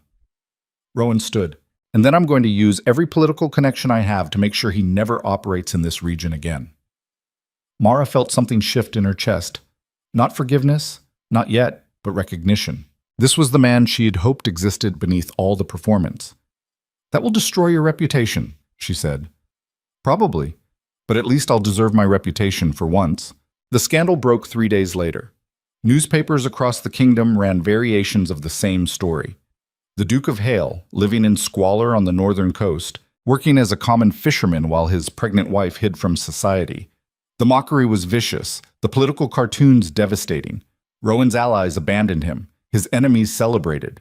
His political career, everything he'd spent years building, collapsed in a matter of days. He read the newspapers in their tiny cottage, his face expressionless. Any regrets? Mara asked. Surprisingly few. He set the papers aside. Turns out being humiliated publicly is less painful than I thought, probably because I actually deserve it this time. What about Garrett? Reported to the authorities for extortion with a very detailed account of his operations. It won't stick, he's too careful, but it'll make his life difficult for a while. Mara sat beside him, close enough that their shoulders touched. You're different. Am I? You're starting to be. It wasn't much. It wasn't forgiveness, but it was something. That night, for the first time since Saltmere, they actually talked. Really talked. Not about logistics or scandals, but about the things they'd never said before. Rowan told her about growing up under his father's brutal expectations, learning early that emotion was weakness and love was leverage.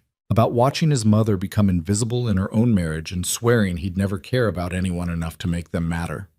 Mara told him about the loneliness of their marriage, the slow erasure of herself. The moment she realized she'd rather risk everything than accept being a ghost. And somewhere in the darkness of their tiny cottage, with the sound of waves outside and the baby moving between them, something fragile began to grow. It wasn't love, not yet, but it was honest, and maybe that was more important. The baby came early, in the middle of a storm that rattled the cottage walls and turned the sea violent. Mara's water broke at midnight. The contraction started 20 minutes later, fierce and unrelenting. "Get Vera," she gasped to Margaret, "and find someone who knows midwifery." But the storm had made travel impossible. The midwife lived 3 miles away and the roads were rivers of mud. It was just them. Margaret boiled water with shaking hands. Rowan paced like a caged animal, utterly useless. "Do something!" Mara screamed between contractions. "What?" "I don't know how to figure it out." For 6 hours, Mara labored in agony while the storm raged, and Rowan learned what helplessness actually felt like. He held her hand when she'd let him, brought water when she demanded it, and stayed out of his way when Margaret needed space to work. Near dawn, when Mara was certain she was dying, when the pain had transcended anything she'd imagined possible, Margaret said words that sounded like salvation. I see the head. One more push. Mara pushed with everything she had left. And suddenly there was crying. Not hers, but small and furious and absolutely perfect. It's a girl, Margaret said, her voice thick with tears. You have a daughter. Mara collapsed back, too exhausted to do anything but breathe. Margaret cleaned the baby, wrapped her in the cleanest cloth they had, and placed her in Mara's arms. She was tiny, perfect, with Rowan's eyes and Mara's stubborn chin, and a scream that suggested she was thoroughly unimpressed with her entrance into the world. Hello, Mara whispered. I'm your mother, and I promise you're going to be seen. Rowan stood frozen at the edge of the bed, staring at his daughter like she was something alien and miraculous. Can I? He stopped, started again. May I hold her? Mara hesitated, then nodded. Rowan took the baby with terrified gentleness, cradling her like she might shatter. His hands, rough and calloused from months of fishing, seemed impossibly large against her tiny body. She's beautiful, he said, his voice cracking. She's perfect. She's ours, Mara corrected, and she's going to grow up knowing she matters. Rowan looked at Mara, their daughter between them, and for the first time in their entire relationship, she saw him cry. I'm sorry, he said, for all of it, for every day I made you feel invisible, for being too much of a coward to love you properly. I'm so sorry, sup. And maybe it was the exhaustion, or the hormones, or the sheer impossibility of everything they'd survived to reach this moment, but Mara believed him. Then be better, she said. For her, I will. I swear I will. The storm broke at sunrise, light flooding through the cottage window and illuminating the three of them, broken, battered, but somehow still standing. Outside, Vera's voice called through the clearing weather. Is everyone alive in there? Margaret opened the door. We have a baby. Well, that's one way to weather a storm. Can I see? They gathered around the bed, Margaret and Vera, Rowan and Mara, and the tiny girl who'd been born in chaos and would inherit a world they'd have to rebuild. What's her name? Vera asked. Mara looked at Rowan. For the first time, they made a decision together. Clara, Rowan said, after my mother. Thorn, Mara added, for the woman I became when I ran, Atkan. Clara Thornhale, Margaret said. Poor kid's got a mouthful. But the baby didn't seem to care. She'd fallen asleep in Rowan's arms, her tiny fist wrapped around his finger, and for a moment everything was exactly as it should be. Then Garrett's men kicked in the door. 5 men poured through the doorway, Garrett at their center like a spider in human form. Rowan moved without thinking, shielding Clara with his body, positioning himself between the intruders and his family. The instinct was so immediate, so visceral, that it surprised even him. Touching, Garrett said, his smile sharp enough to draw blood. The Duke playing protector, but you're a bit late for that role, don't you think? Or Get out. Rowan's voice was flat, dangerous in a way Mara had never heard before. I don't think so. See, I came to collect what you owe me. And since you decided to play hero instead of businessman, the price just went up. Vera stepped forward, her weathered face set with fury. You've got no authority here, Garrett. This is Saltmere, not Greyhaven. Authority is wherever I say it is, old woman. He gestured to his men. Take the baby. Everything happened at once. Rowan lunged, still holding Clara. Margaret threw the kettle of boiling water, years of kitchen work making her aim deadly accurate. It caught one of Garrett's men full in the face. His screams filled the cottage.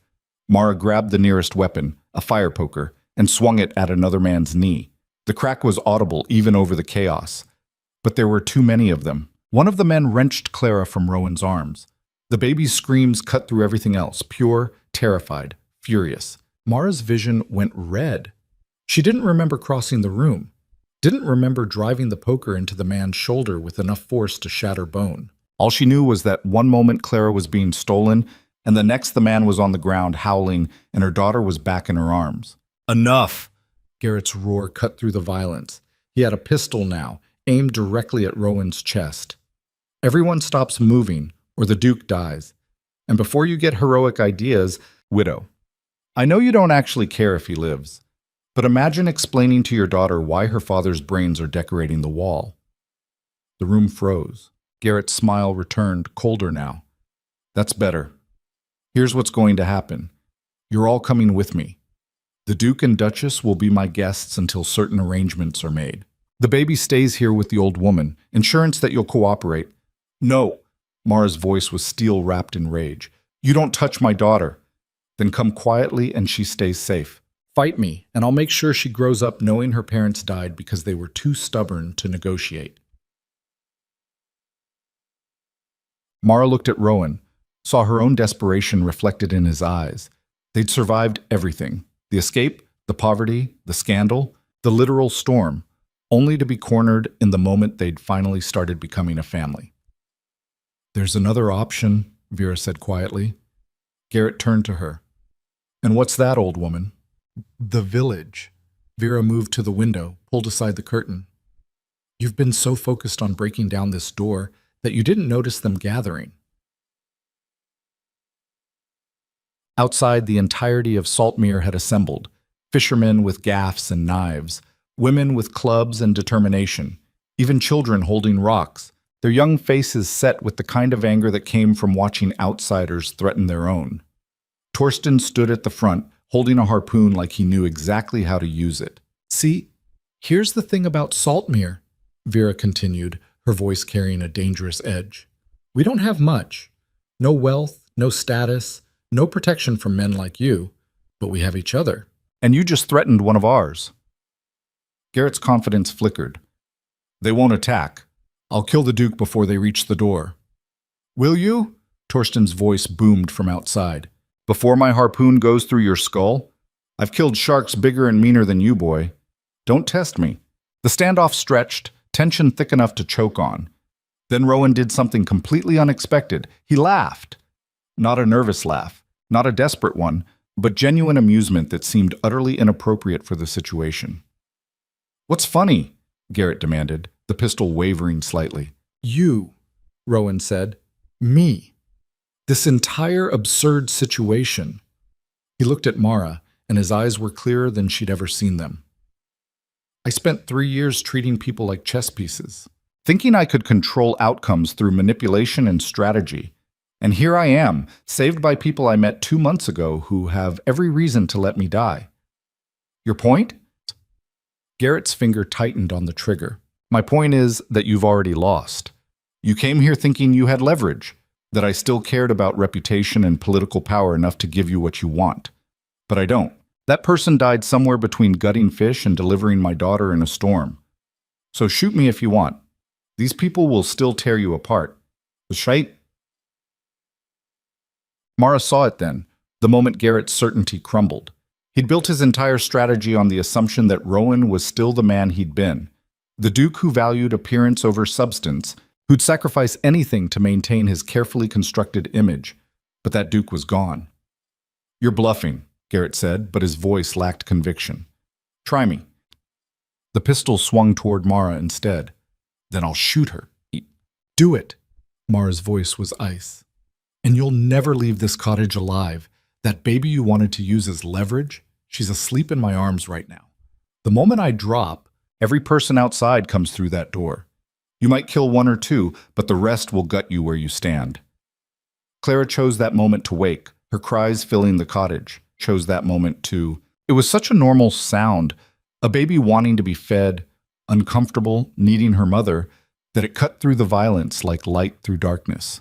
Garrett looked at the baby, at Mara, at the crowd outside gathering courage and weapons in equal measure. His men were bleeding, one still writhing on the floor from the poker wound. The odds had shifted so dramatically that even he could see it.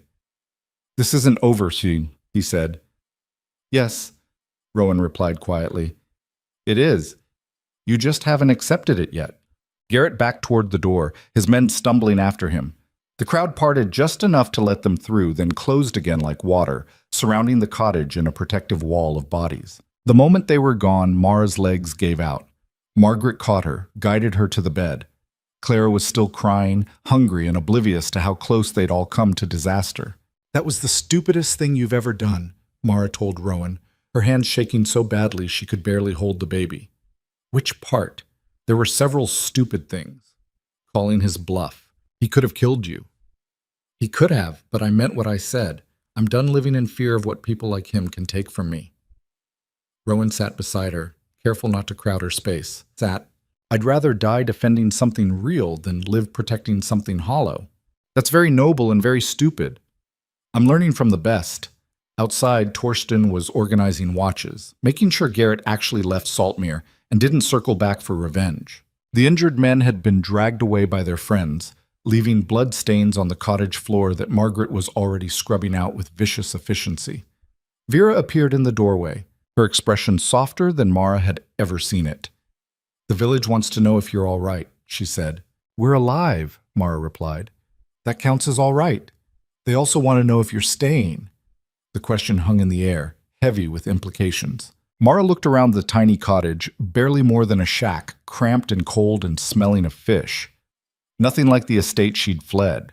Nothing like the life she'd been raised to expect. But it was real. The people outside cared if she lived or died, not because of her title, but because she'd proven herself one of them. She'd worked, struggled, bled alongside them. They'd seen her at her worst and decided she was worth defending. "I don't know," Mara said honestly. "We have a lot to figure out." "Fair enough. Take your time. Just know you're welcome here, all of you." Vera's gaze moved to Rowan. Even the Duke, though he's still got a lot to learn about hauling nets properly. After she left, the cottage fell into exhausted quiet. Clara had finally latched on to Nurse, her small sounds of contentment the only noise besides the wind outside. Margaret broke the silence. "We can't stay here forever." "I know," Mara said. "Garrett won't give up. He'll come back with more men, or he'll find another way to leverage you. I know that too. So what do we do?" Rowan stood, moved to the window. The crowd was dispersing now, people returning to their homes but staying alert. Torsten remained on watch, his harpoon still ready. "We stop running," Rowan said. "We go back." Mara's head snapped up. "What?" "Not back to how things were, back to actually fix what I broke." He turned to face them. "I destroyed my own reputation trying to protect it. My political enemies think I'm finished. My allies have abandoned me, which means for the first time in my life, I have nothing left to lose." "How is that a plan?" "Because people without reputations to protect can tell the truth, and I have a lot of truth to tell." Margaret looked skeptical. "About what?" "About everything. The corruption I ignored, the deals I made that hurt innocent people, the entire rotten system I helped maintain because it benefited me." Rowan's voice gained strength. "I spent years building political capital. Time to spend it on something that actually matters." "They'll destroy you," Mara said. "They've already destroyed the person I was." "Good. He deserved it." Rowan moved closer, knelt beside the bed. "But I'm not asking you to come with me. You've earned the right to stay here, stay safe, raise Clara somewhere Garrett can't reach." Mara studied his face, looking for traces of the man who'd made her invisible. But she saw only exhaustion, determination, and something that might actually be courage. "What exactly are you planning to do?" "Public confession. Every shady deal, every compromise that hurt people, every time I chose politics over principles. I'll burn down my entire legacy if that's what it takes to build something better." "That's career suicide." "Probably, but Clara deserves to inherit a world that's less broken than the one we grew up in. And the only way to fix it is to stop pretending it's fine." Margaret made a strangled sound. "This is insane. You're talking about throwing away centuries of family legacy, political connections, everything your family built. Everything my family built on the backs of people they considered beneath them. Yes, that's exactly what I'm talking about." Rowan's jaw set with determination that looked almost foreign on his face. "I've been thinking about what you said, Alara, about being seen, about refusing to be invisible. You were right. And not just about you, about everyone my family and people like us have systematically erased. Mara felt something shift in her chest. This wasn't the calculated politician she'd married. This was someone who'd been broken down and rebuilt into something different. Maybe not better yet. He still had so much to prove, but at least honest. "You're serious about this," she said. "Completely." "It won't be enough. One confession won't change an entire system." "You're right, but it's a start, and I have to start somewhere." Clara had fallen asleep at Mara's breast, milk-drunk and peaceful. Looking at her daughter's face, so new, so unaware of the complicated world she'd been born into, Mara felt the weight of every decision that had led to this moment. She could stay in Saltmere, live quietly, raise Clara away from politics and scandal. It would be safe, simple, exactly the anonymous life she'd wanted when she fled. But it would also be hiding, and she was so tired of hiding. If we do this, Mara said carefully, we do it right. Not just your confession. We expose everything. The corruption, the affairs, the entire rotten structure. And we don't do it to save your reputation. We do it to actually change things. Rowan's eyes widened. You're saying you'll help? I'm saying I spent 3 years watching you navigate that world. I know where the bodies are buried. I know which families are embezzling, which lords are breaking laws, which systems are designed to keep power concentrated in hands that don't deserve it. Mara shifted Clara to her shoulder, patting the baby's back with practiced gentleness. You want to burn it down? I'll bring the kindling. Aye. Margaret looked between them like they'd both lost their minds. You realize this makes you targets. Every powerful person you expose will come after you. Your lives will be in constant danger. They're already in danger, Mara pointed out. Garrett proved that. At least this way, we're fighting for something that matters. And Clara? You're willing to raise her in that chaos? I'm willing to raise her in a world where people like Garrett don't have unchecked power, where women like me aren't traded like property, where children inherit based on ability, not just accidents of birth. Mara's voice strengthened. Yes, I'm willing to fight for that. Rowan reached out slowly, giving Mara time to refuse. When she didn't pull away, his hand covered hers. We do this together, he said, as partners, not as Duke and Duchess, but as people trying to fix something broken. Together, Mara agreed. But if you make me invisible again, if you try to control this narrative to protect yourself, I will personally make sure your confession includes every sordid detail of our marriage. Fair. They sat in the ruined cottage, exhausted, beaten, with a newborn between them and an angry crime lord somewhere nearby planning revenge, and began plotting how to tear down an entire system. It took 3 days to make arrangements. Torsten agreed to send messages south using the fishing trade networks. Within a week, every major newspaper in the kingdom would receive a sealed letter from the Duke of Heir requesting their presence at an unprecedented public address. Vera helped them plan the logistics. You'll need protection. Real protection, not just political promises. I have an idea about that, Rowan said. He'd been writing letters constantly, to people he'd wronged, connections he'd burned, allies he'd betrayed in pursuit of power. There are good people trapped in that system too, people who wanted to do right but couldn't afford the political cost. Maybe now, with everything already burned down, they'll find their courage. That's optimistic, Margaret said. I know, I'm trying something new. Mara spent her time documenting everything she'd witnessed. 3 years of quiet observation had given her an encyclopedia of corruption. She wrote it all down, names, dates, specific incidents. The earl who'd embezzled funds meant for orphanages. The lord who'd used his position to force himself on servants. The systematic way noble families exploited legal loopholes to avoid taxes while their tenants starved. It was damning, comprehensive, absolutely guaranteed to make them enemies for life. You're sure about this? Margaret asked, watching Mara's pen scratch across page after page. No, but I'm doing it anyway.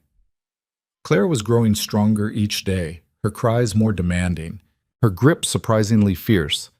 Mara would nurse her and wonder what kind of world they were building for this tiny person who'd done nothing to deserve being born into such chaos. On the 4th day, Cal appeared at the cottage.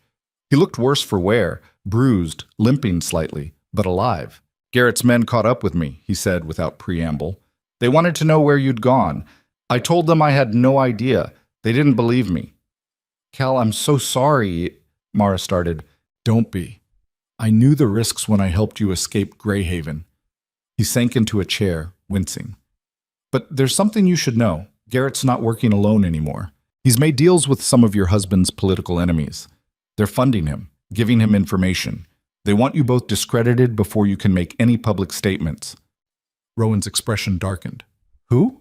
Lord Pemberton, Lady Ashford, that whole faction that's been trying to undermine your infrastructure bill.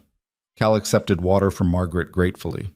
They see this as their chance to destroy you completely, and they have resources Garrett could never access on his own. How long do we have? Mara asked. Maybe a week before they move publicly. They're planning to circulate their own version of events, painting you as a madwoman who abandoned her husband, painting him as a victim of female hysteria. Then they'll use that narrative to discredit anything you try to say later. Mara felt rage building in her chest. Of course they'd weaponize her gender. Of course they'd turn her escape into proof of instability rather than desperation. We move faster, Rowan said. We make our statement before they can control the narrative. The newspapers won't arrive for another 3 days minimum, Margaret pointed out. Then we don't wait for newspapers. Rowan stood, began pacing. We go straight to the Capitol, make the confession publicly, where everyone can witness it. Use their own social season against them. That's insane, Cal said. You'll be walking into hostile territory. Boss, we're already in hostile territory. At least in the Capitol, we'll have an audience. Mara understood what he was really proposing. A spectacle so public, so undeniable, that their enemies couldn't suppress it. It was risky, dramatic, and absolutely the kind of move that could backfire catastrophically. It was also exactly the kind of bold action she'd been craving. I'm in, she said. Mara, Margaret's voice held warning. I'm in, Mara repeated firmly. We've been reacting this whole time, hiding, running, defending, time to go on offense. They left Saltmere the next morning. The entire village turned out to see them off, a send-off so different from Mara's original escape that it felt like a completely different life. Torsten pressed a wicked-looking knife into Rowan's hands. For good luck, the old captain said, and for gutting anyone who tries to stop you. Bam bis sympathies. Vera hugged Mara fiercely. You come back, you hear me? This is still your home if you need it. I will, Mara promised, surprised to find she meant it. The journey south took 6 days. They traveled in a hired coach. Nothing fancy, but faster than walking with a newborn.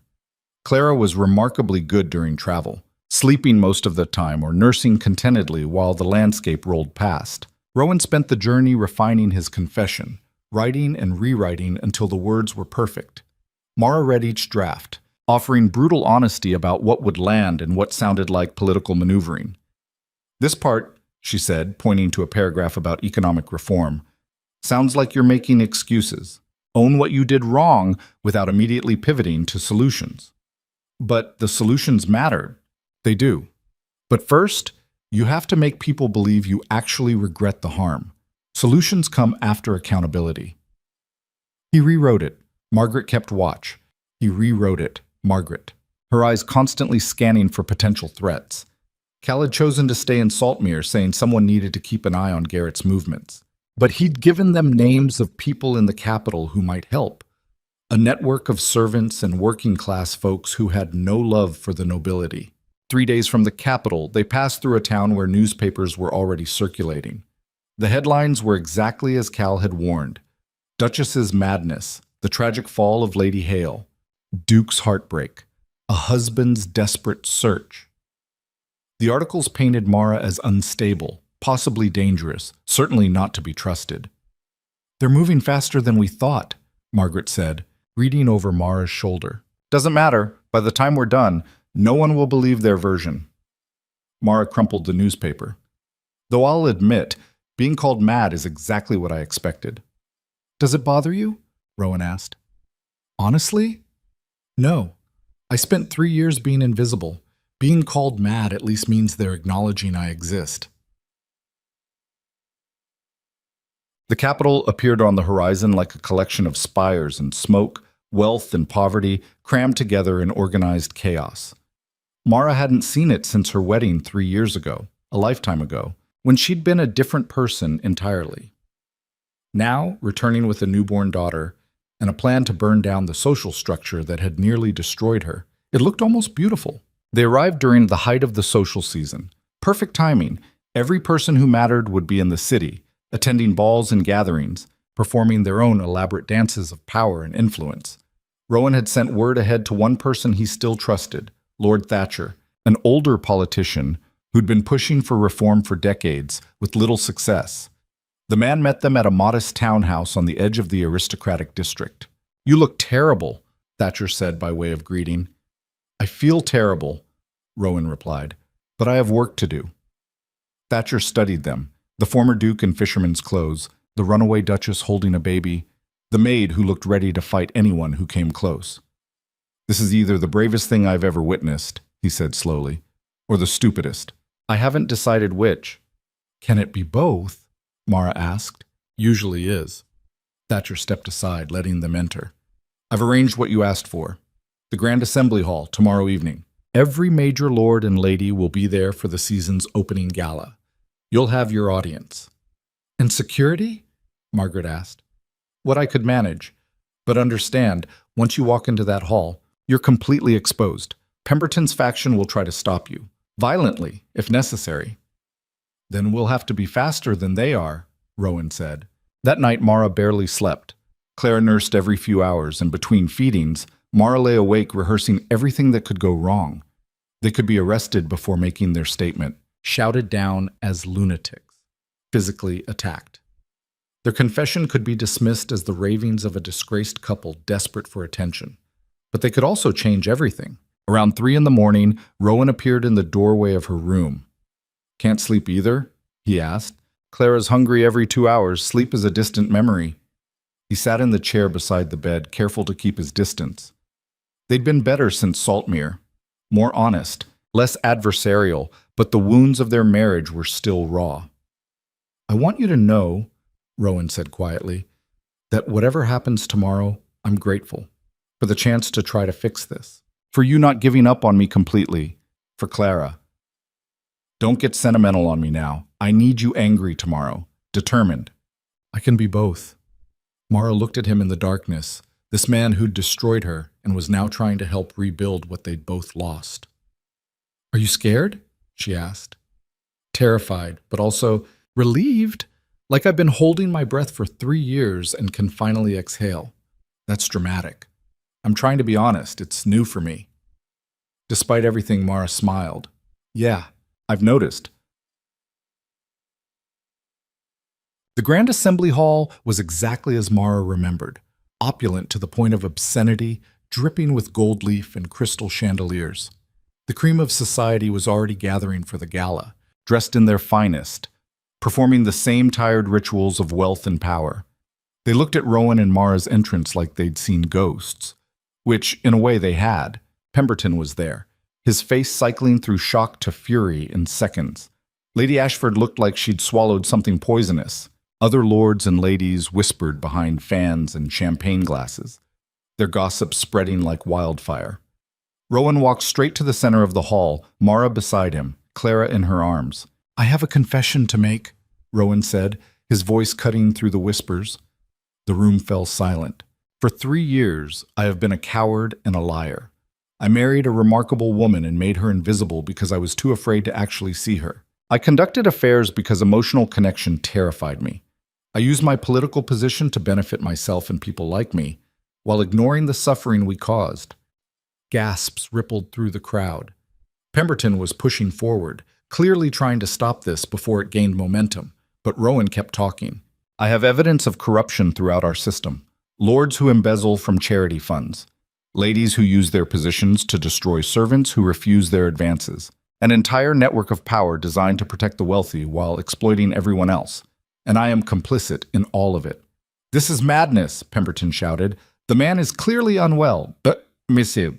"The man is finally telling the truth," Mara cut in, her voice ringing through the hall. "Something you should try, Lord Pemberton. Or shall I share what I know about your involvement in the grain shortage 2 years ago?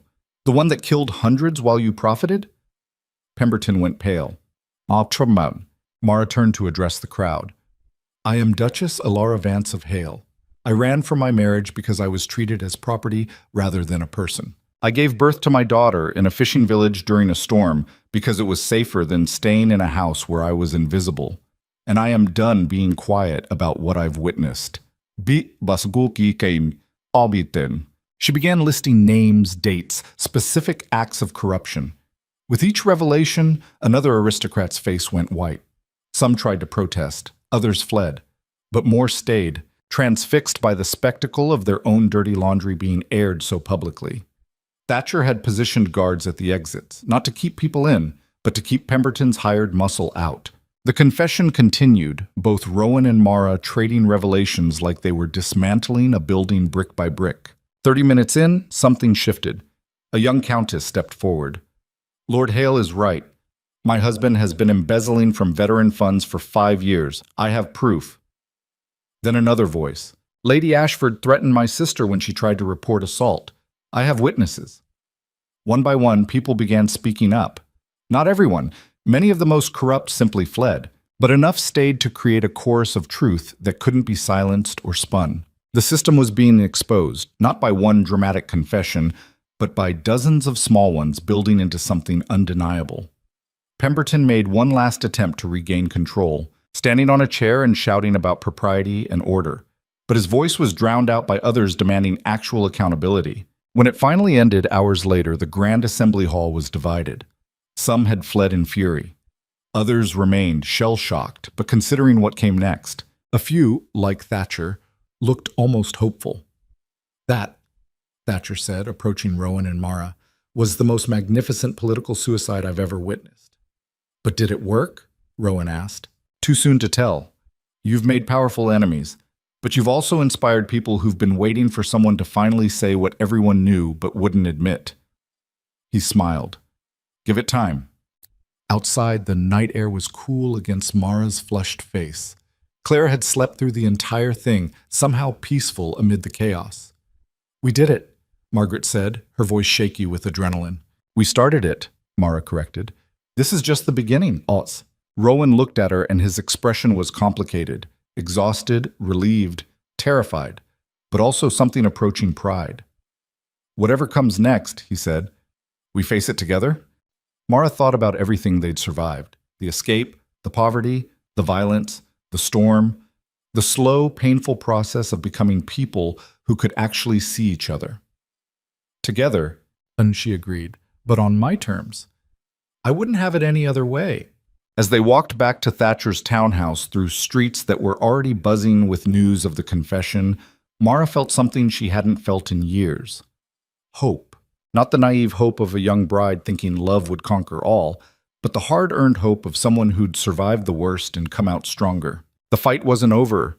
Pemberton and his allies would regroup, would try to destroy them. The system wouldn't change overnight, and she and Rowan still had years of damage to repair between them. But for the first time, Mara believed it was actually possible. Clara stirred in her arms, making small sounds that meant she'd be hungry soon. Mara looked down at her daughter's perfect face and made a silent promise. "You'll grow up in a world where you're seen, where your voice matters, where being a woman doesn't mean being invisible. I'll make sure of it." The assassination attempt came 3 days later. Mara was nursing Clara in the townhouse parlor when the window shattered. Glass exploded inward, and something, a rock, a bottle, sailed past her head close enough that she felt the displacement of air. Margaret threw herself over both of them, her body a shield. Outside, voices shouted threats that turned Mara's blood cold. "Whore! Traitor! You'll burn for this!" Rowan burst through the door, Thatcher's guards behind him. They formed a protective wall while the mob outside grew louder, more violent. "How many?" Rowan asked one of the guards. 50? Maybe more. They're calling for blood." "Pemberton's people?" "Some, but not all. Word spreading that you accused half the peerage of crimes. People are angry." Mara clutched Clara tighter, fury overriding fear. "They're angry at being exposed, not at actually committing the crimes. Voici." Another rock hit the building, then another.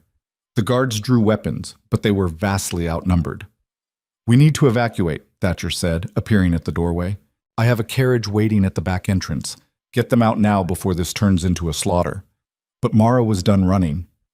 "No," she said, standing despite Margaret's protest. "We go out the front." "That's suicide," Rowan said flatly. "That's making a point." Mara handed Clara to Margaret. "Keep her safe, I'll be back."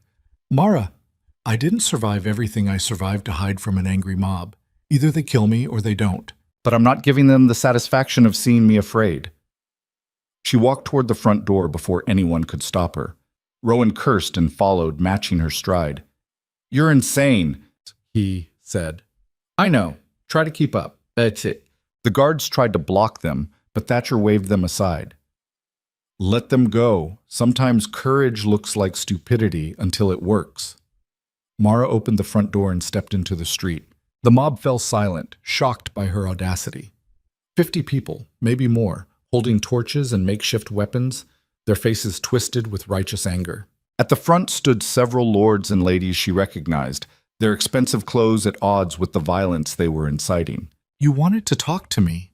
Mara asked, her voice carrying across the sudden quiet. "Here I am. Say what you came to say." A man near the front, Lord something or other, she'd never bothered learning his name, stepped forward. "You've destroyed innocent reputations with your lies." "Innocent?" Mara laughed, sharp and bitter. "Is that what you call Lord Pemberton stealing from orphan funds? Lady Ashford forcing herself on servants? Your own brother embezzling from his tenants while they starved? Some. The man's face went purple. "You have no proof. I have documentation. Witness statements. Financial records that would make a magistrate weep." Mara moved down the steps, closer to the mob. Rowan stayed beside her, tense but silent. "But you're not really here about proof, are you? You're here because I broke the rules, because I refused to stay quiet and decorative and invisible." A woman in expensive silk called out, "You abandoned your husband, your duty." "My husband made me a ghost in my own marriage.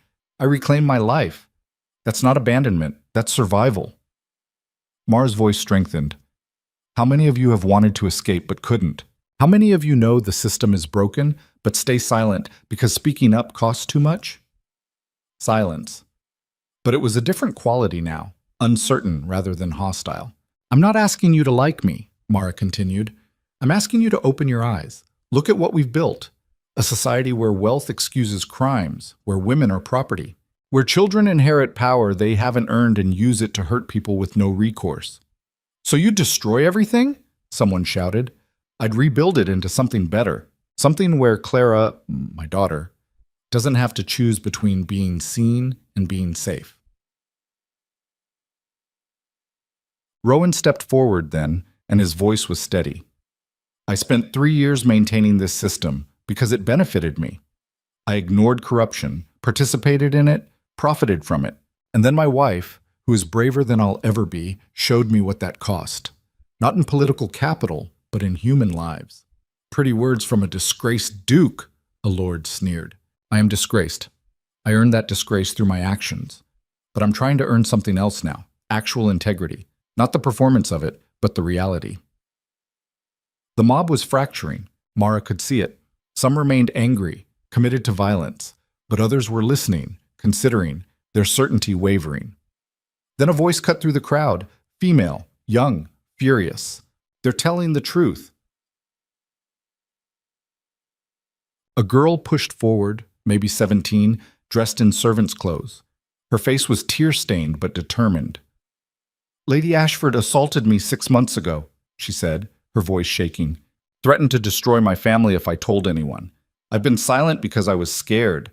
But if a duchess can risk everything to speak truth, so can I." Another voice joined hers. Then another. Servants, shopkeepers, working people who'd been victimized by the system and never had a platform to speak. The lords and ladies who'd led the mob began backing away, realizing they were losing control of the narrative. Pemberton appeared at the edge of the crowd, his face a mask of calculation. "This proves nothing. Accusations aren't evidence." "No," Thatcher said, emerging from the townhouse with an armful of documents. "But these are financial records, correspondence, witness statements, all properly notarized. Everything the Duke and Duchess claimed, backed by proof." "Bas." He handed papers to people in the crowd. They began reading, and the remaining anger transformed into something more dangerous. Understanding. "You knew," someone accused Pemberton. "You all knew and did nothing." "We participated," another lord admitted quietly. "Some of us unwillingly, but we still participated. That makes us complicit." The The mob was dissolving now, breaking into smaller groups, having arguments among themselves. The immediate danger had passed, though the larger battle was far from over. Mara felt her legs wobble. Rowan caught her elbow, steadying her. "That was the bravest, stupidest thing I've ever witnessed," he said quietly. "You followed me out here. That makes us equally stupid." "Fair point, but They returned to the townhouse to find Clara screaming her displeasure at being separated from her mother. Mara took her daughter back, sank into a chair, and finally allowed herself to shake. "We can't keep doing this," Margaret said, her voice tight. "Every public appearance could be another attack. Clara deserves better." "Clara deserves parents who fight for a better world," Mara countered, "even if that fight is dangerous." "And if you die fighting, what does she get then?" The question hit hard because it was valid. Mara looked down at Clara's face, so small and trusting, and felt the weight of impossible choices. "Then we need to win," she said finally, "fast enough that the danger ends before it costs us everything." Over the following weeks, the kingdom fractured into factions. Some lords and ladies doubled down on defending the old system, insisting that Rowan and Mara's accusations were overblown or fabricated. Others, especially younger nobility and those who'd been quietly suffering under corruption, began calling for actual reform. The common people were overwhelmingly on Mara's side. She'd become a folk hero of sorts, the runaway duchess who'd survived poverty and violence to expose the rot at society's core. Songs were written about her. Street performers reenacted her confrontation with the mob. It was simultaneously gratifying and exhausting. "They've made you into a legend," Rowan said one evening, reading yet another pamphlet that dramatized her escape. "Half of this isn't even accurate. The truth is always less interesting than the story. Let them have their legend, as long as it keeps pressure on the people in power." But legends came with their own dangers. Garrett resurfaced 2 months after the Grand Assembly confession. He'd been silent so long that Mara had almost convinced herself he'd given up, but she should have known better. He appeared at a public forum where Rowan was speaking about proposed legal reforms. Just walked in, flanked by hired guards, and took a seat in the front row. Mara spotted him immediately. Her hand went to the knife she now carried everywhere, Torsten's gift, which had become a talisman of survival. Rowan saw him too. His voice faltered briefly, then strengthened. "Some of you know I've made powerful enemies through my confessions. One of them is here today. Garrett, a crime lord from Greyhaven who tried to blackmail and threaten my family." Garrett's smile was cold. "I'm here as a concerned citizen, wondering when you'll address your own crimes, Your Grace, or should I share the details of your wife's theft, the money she embezzled to fund her escape?" The room went silent. Mara stood, her heart hammering but her voice steady. "Yes, let's discuss that. I took money from my own household accounts to escape an abusive marriage. Money that was technically my husband's property, because under our current laws, married women own nothing. That's the crime you're referencing." "Theft is theft," Garrett said smoothly, "and blackmail is blackmail, as is attempted kidnapping of a newborn, assault, extortion. Should I continue listing your actual crimes, or would you like to pretend this is about legal principles?" Rowan gestured to the guards he'd brought, real ones this time, official city watch. "Garrett is wanted for questioning regarding multiple violent crimes in the Northern Territories. Officers, please escort him out." Garrett went willingly, but his parting smile promised this wasn't over. "He's going to retaliate," Margaret said after the forum ended. "And next time, it won't be public threats. It'll be violence." "I know," Mara said, "which is why we need to move faster. Finish what we started before he has time to plan." The reform bill Rowan had been working on, with input from Mara, Thatcher, and a coalition of unlikely allies, came to Parliament 6 weeks later. It was radical by any measure. Legal protections for women's property rights, restrictions on noble immunity from prosecution, requirements for financial transparency and charitable foundations, actual consequences for lords who abused their positions. The debate was vicious. Pemberton led the opposition, painting the reforms as attacks on tradition and order. "If we allow women to control their own finances, marriages will collapse. If we prosecute nobility for crimes, the entire social structure crumbles." "Good," Rowan replied from the floor. "Let it crumble. We'll build something better from the ruins." The vote was scheduled for the following week. Both sides lobbied aggressively, trading favors and threats in equal measure. Mara found herself in the strange position of being courted by politicians who'd ignored her existence 3 years ago. They wanted her support, her influence with the common people, her story to lend weight to their positions. She used every bit of leverage she had. "Support the reforms fully, or I tell every newspaper about your involvement in the grain shortage," she told one lord. "Vote yes, or I publish your letters to that young man you've been secretly courting," she told a lady who'd been publicly condemning Mara's moral character. It was ruthless, manipulative, exactly the kind of political maneuvering Rowan had taught her through 3 years of observation. "You're good at this," he said, watching her work a room at a pre-vote gathering. "I learned from the worst," Mara replied. "Now I'm using it for something that actually matters." Well, that's either character growth or corruption. I can't tell which. Why not both? The night before the vote, Garrett made his move. Fire broke out in the townhouse. Not an accident, arson, pure and simple. The flames spread fast, consuming the first floor before anyone realized the danger. Mara woke to smoke and screaming. She grabbed Clara, stumbled toward the door, found it blocked by flames. Margaret was shouting from somewhere, Rowan's voice calling for them. The window. It was their only option. Mara wrapped Clara in blankets, protecting her daughter's face from smoke. The window wouldn't open, stuck or deliberately jammed. She grabbed a chair, smashed the glass, knocked out the remaining shards with numb hands. "Jump!" Rowan's voice from below. He'd somehow made it outside, was positioning himself beneath the window. "I can't." "You can. I'll catch her. Trust me." Mara looked at her daughter's face, then at the flames creeping closer. This was insane. But staying was death. She kissed Clara's forehead, whispered a prayer she didn't believe in, and dropped her daughter out the window. Time crystallized.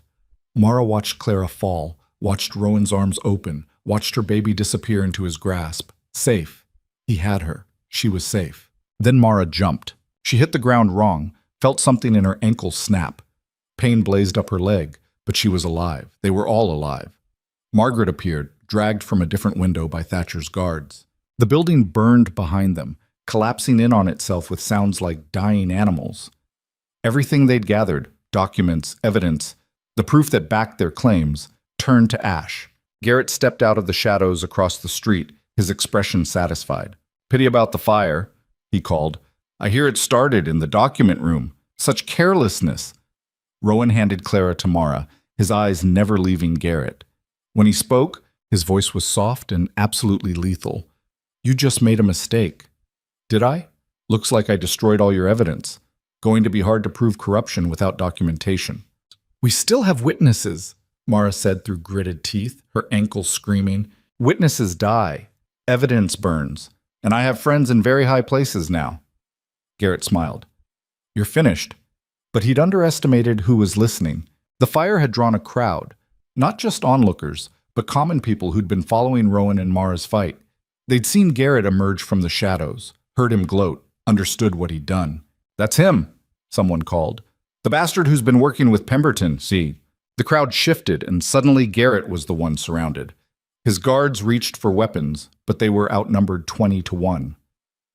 "You can't prove anything," Garrett said, but his confidence was cracking.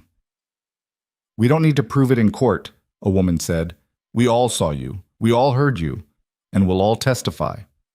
The city watch arrived, and this time they arrested Garrett properly. His guards scattered. As he was dragged away, he looked at Mara with pure hatred. "This isn't over," he spat. "Yes," Mara said quietly. "It is. You just don't know it yet." The vote happened the next day, despite everything. Mara attended on crutches, her ankle wrapped and throbbing. Claire was with Margaret in the gallery, safe but visible, a reminder of what was at stake. Rowan gave his final speech from the floor, and it was nothing like his usual political rhetoric. "I was a terrible husband, a corrupt politician, a man who valued power over people. Every criticism you've leveled at me is probably true, but I'm trying to be better. Not for political gain. I've already destroyed my political future. I'm trying to be better because my daughter is watching, and I refuse to hand her a world as broken as the one I helped create." The chamber was silent. "This vote isn't about me," It's about everyone who's been hurt by a system designed to protect the powerful while crushing everyone else. Vote however your conscience dictates. But know that history will remember what you choose today. The vote was called. It was close. Painfully, terrifyingly close. But when the final count came in, the reforms passed by 3 votes. The chamber erupted. Some celebrated, others stormed out in fury. Pemberton looked like he'd been struck, his face gray with defeat. Mara felt tears streaming down her face. Exhaustion, relief, grief for everything it had cost to reach this moment. Margaret brought Clara down from the gallery. The baby was fussy, hungry, completely unconcerned with the historic nature of the vote. "We did it," Rowan said, his voice hoarse. "We started it," Mara corrected, echoing words from months ago. "Real change takes longer than one vote." "I know, but it's something." It was more than something. It was a crack in a wall that had seemed impenetrable, proof that the system could be challenged, changed, forced to acknowledge its own rot. The celebrations lasted for days. Common people flooded the streets, celebrating reforms they'd never thought possible. Nobles who'd supported the bill were hailed as heroes. Those who'd opposed it faced public shaming. But for Mara, the real victory came 2 weeks later. The new laws took effect, and suddenly she had legal control over her own finances, could sign contracts without Rowan's permission, could own property, could make decisions about her daughter's future without requiring male approval. She was, for the first time in her life, actually free. "How does it feel?" Margaret asked, watching Mara sign her first independent contract, a purchase of a small property in Saltmere, a place to return when the capital became too much. "Strange, terrifying, like I might wake up and find it was all temporary." "It's not temporary. You made this permanent." Mara looked at the contract, her signature bold and unapologetic. "We made it permanent. I couldn't have done this without you." Margaret's eyes welled up. "So what happens now? Do you go back to being a duchess? Play the political game from inside the system?" "No, I think I'm done with being a duchess entirely." "What?" Mara gestured to the townhouse around them, modest by noble standards but comfortable. "Rowan and I have been talking. We're dissolving the marriage, legally, officially. He keeps the title and estate. I keep my independence and shared custody of Clara." "He agreed to that?" "He suggested it, said he couldn't ask me to return to being invisible, even in a reformed system, that I'd earned the right to define my own life." "That's surprisingly mature of him. He's trying. Not always successfully, but trying." Mara smiled slightly. "We're better as allies than spouses. Maybe we always were." The divorce, when it was finalized, was quiet. No scandal. There'd been enough of that already.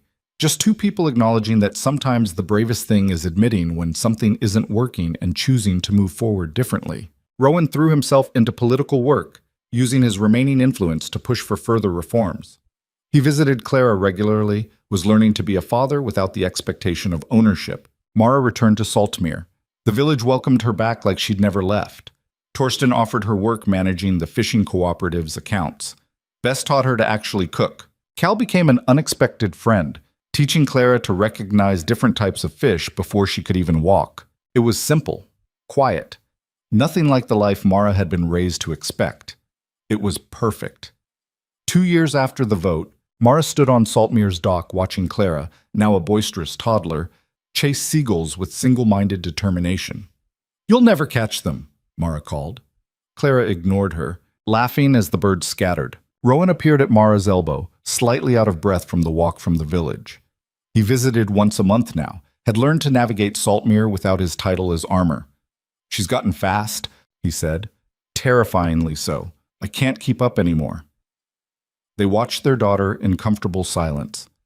The awkwardness that had defined their marriage was gone, replaced by something almost like friendship. "Parliament passed the education reform," Rowan said. "Schools for all children, regardless of birth. Your testimony helped push it through." "Good. Clara deserves to learn alongside everyone else, not isolated in some noble academy. She'll be remarkable, like her mother." Mara glanced at him. That almost sounded sincere. "It was. You terrify me in the best possible way." Rowan smiled. "You know there's talk of you running for office. The new laws allow it." "Absolutely not. I've had enough of politics. Liar, you love it. You just hate the performance part. Fine. I love dismantling corrupt systems, but I'm doing it from here, where people are honest about who they are. Clara fell, scraped her knee, and let out a wail that could wake the dead. Both parents moved toward her instinctively, but Mara reached her first. "You're all right," she soothed, inspecting the minor injury. "Just a scratch. You've survived worse." Clara's crying stopped almost immediately, replaced by indignation at the seagulls who'd evaded capture. "Brave girl," Rowan said, kneeling beside them. "Like your mother." "Stubborn girl," Mara corrected. "Definitely takes after both of us." They walked back to the cottage together.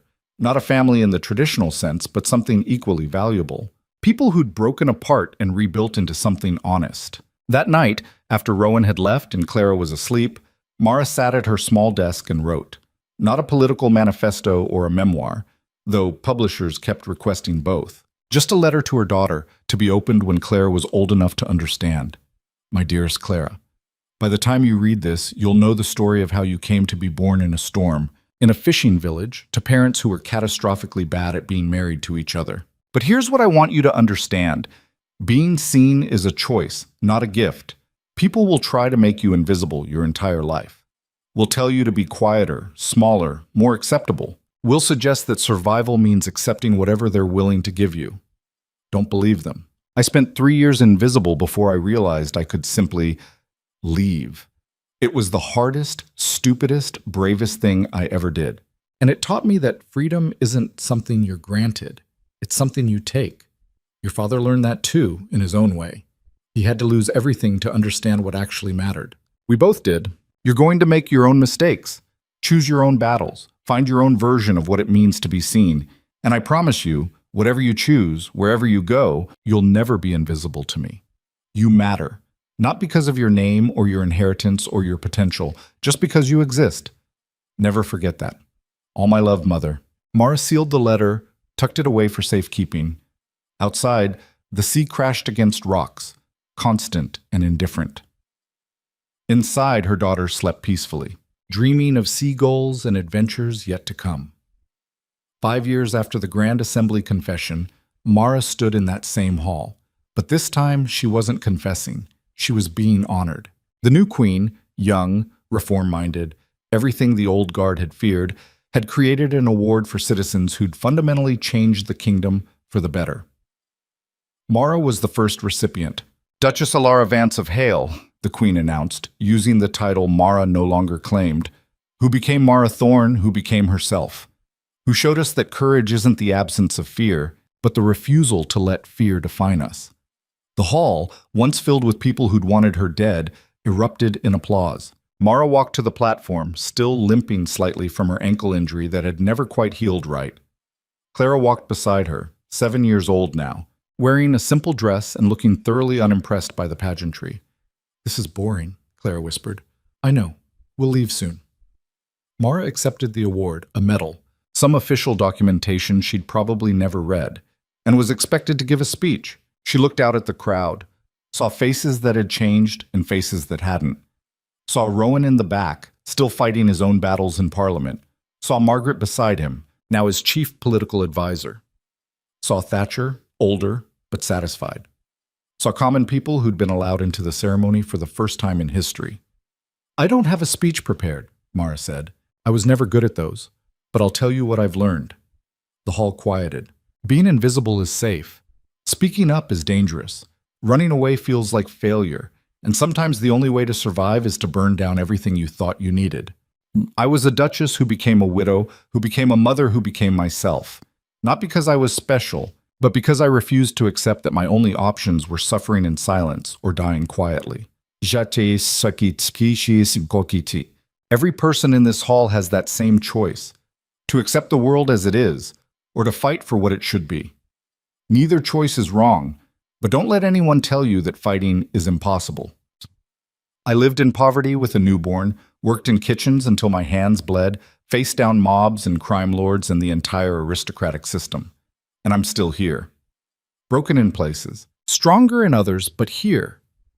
Mara looked down at Clara, who was examining the medal with critical interest. My daughter will inherit a world that's marginally less terrible than the one I was born into. Not perfect. We're not capable of perfect. But better. And that's enough.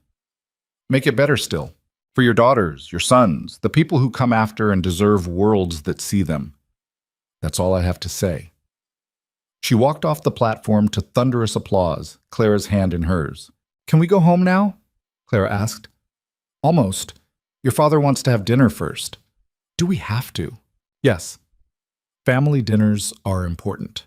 Even when family is weird, especially when family is weird.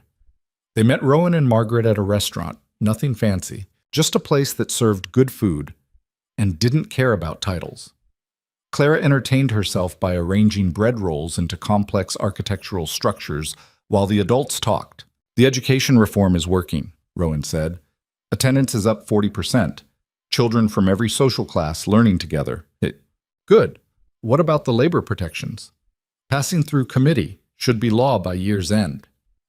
They discuss politics like colleagues, occasionally like friends, never like former spouses. It worked for them. Clara's bread tower collapsed. She started building again immediately, undeterred. She's persistent, Margaret observed. She's impossible, Mara corrected fondly. She got that from both of us. What will you tell her, Rowan asked. When she's old enough to understand everything that happened? The truth.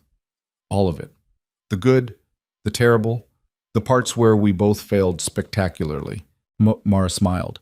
She deserves to know her parents are human. Makes it easier when she makes her own mistakes. And if she asks why we're not together, I'll tell her that sometimes love looks like letting go, that we fought for each other in the way we could, by becoming people worthy of respect instead of trying to force something that was broken from the start. Rowan was quiet for a moment. Do you regret it? Any of it? Mara considered. I regret the pain, the fear, the years we wasted pretending. But I don't regret where we ended up. Broken, honest, and finally capable of seeing each other. That's not a bad epitaph. Don't jinx it. I plan to live for decades yet. Clara abandoned her bread architecture to demand attention, and the conversation shifted to lighter topics. Plans for the upcoming harvest festival. Whether Margaret should accept the marriage proposal she'd received from one of Thatcher's assistants. If Rowan should get a dog, which Clara was lobbying for aggressively. Normal things. Human things. When dinner ended and they parted ways, Mara and Clara walked back through streets that had once terrified her. Now they were just streets. Familiar, safe enough, home. Mother? Clara asked as they crossed the bridge toward their townhouse. Yes? The Queen said you changed the kingdom. Did you? I helped. A lot of people helped. Will I change things? Mara looked down at her daughter's upturned face, so serious and young and full of potential. Only if you want to. You get to choose what kind of person you become. That's the gift we fought for, the right to choose. I choose to have a dog. Mara laughed. Talk to your father. He's the one with the estate. They reached home, a modest house in the capital that Mara had purchased with her own money, filled with her own choices. Margaret had her own rooms there when she visited. Rowan never stayed over, which suited everyone fine. After Clara was asleep, Mara stood at the window looking out at the city. Lights flickered in windows, people living their ordinary, extraordinary lives. Somewhere out there, other women were probably planning escapes from situations they couldn't survive. Other men were learning that power without accountability was poison. Other children were being born into a world marginally better than the one their parents inherited. It wasn't perfect, wasn't even close. But it was better. And tomorrow Mara would wake up and keep fighting to make it better still.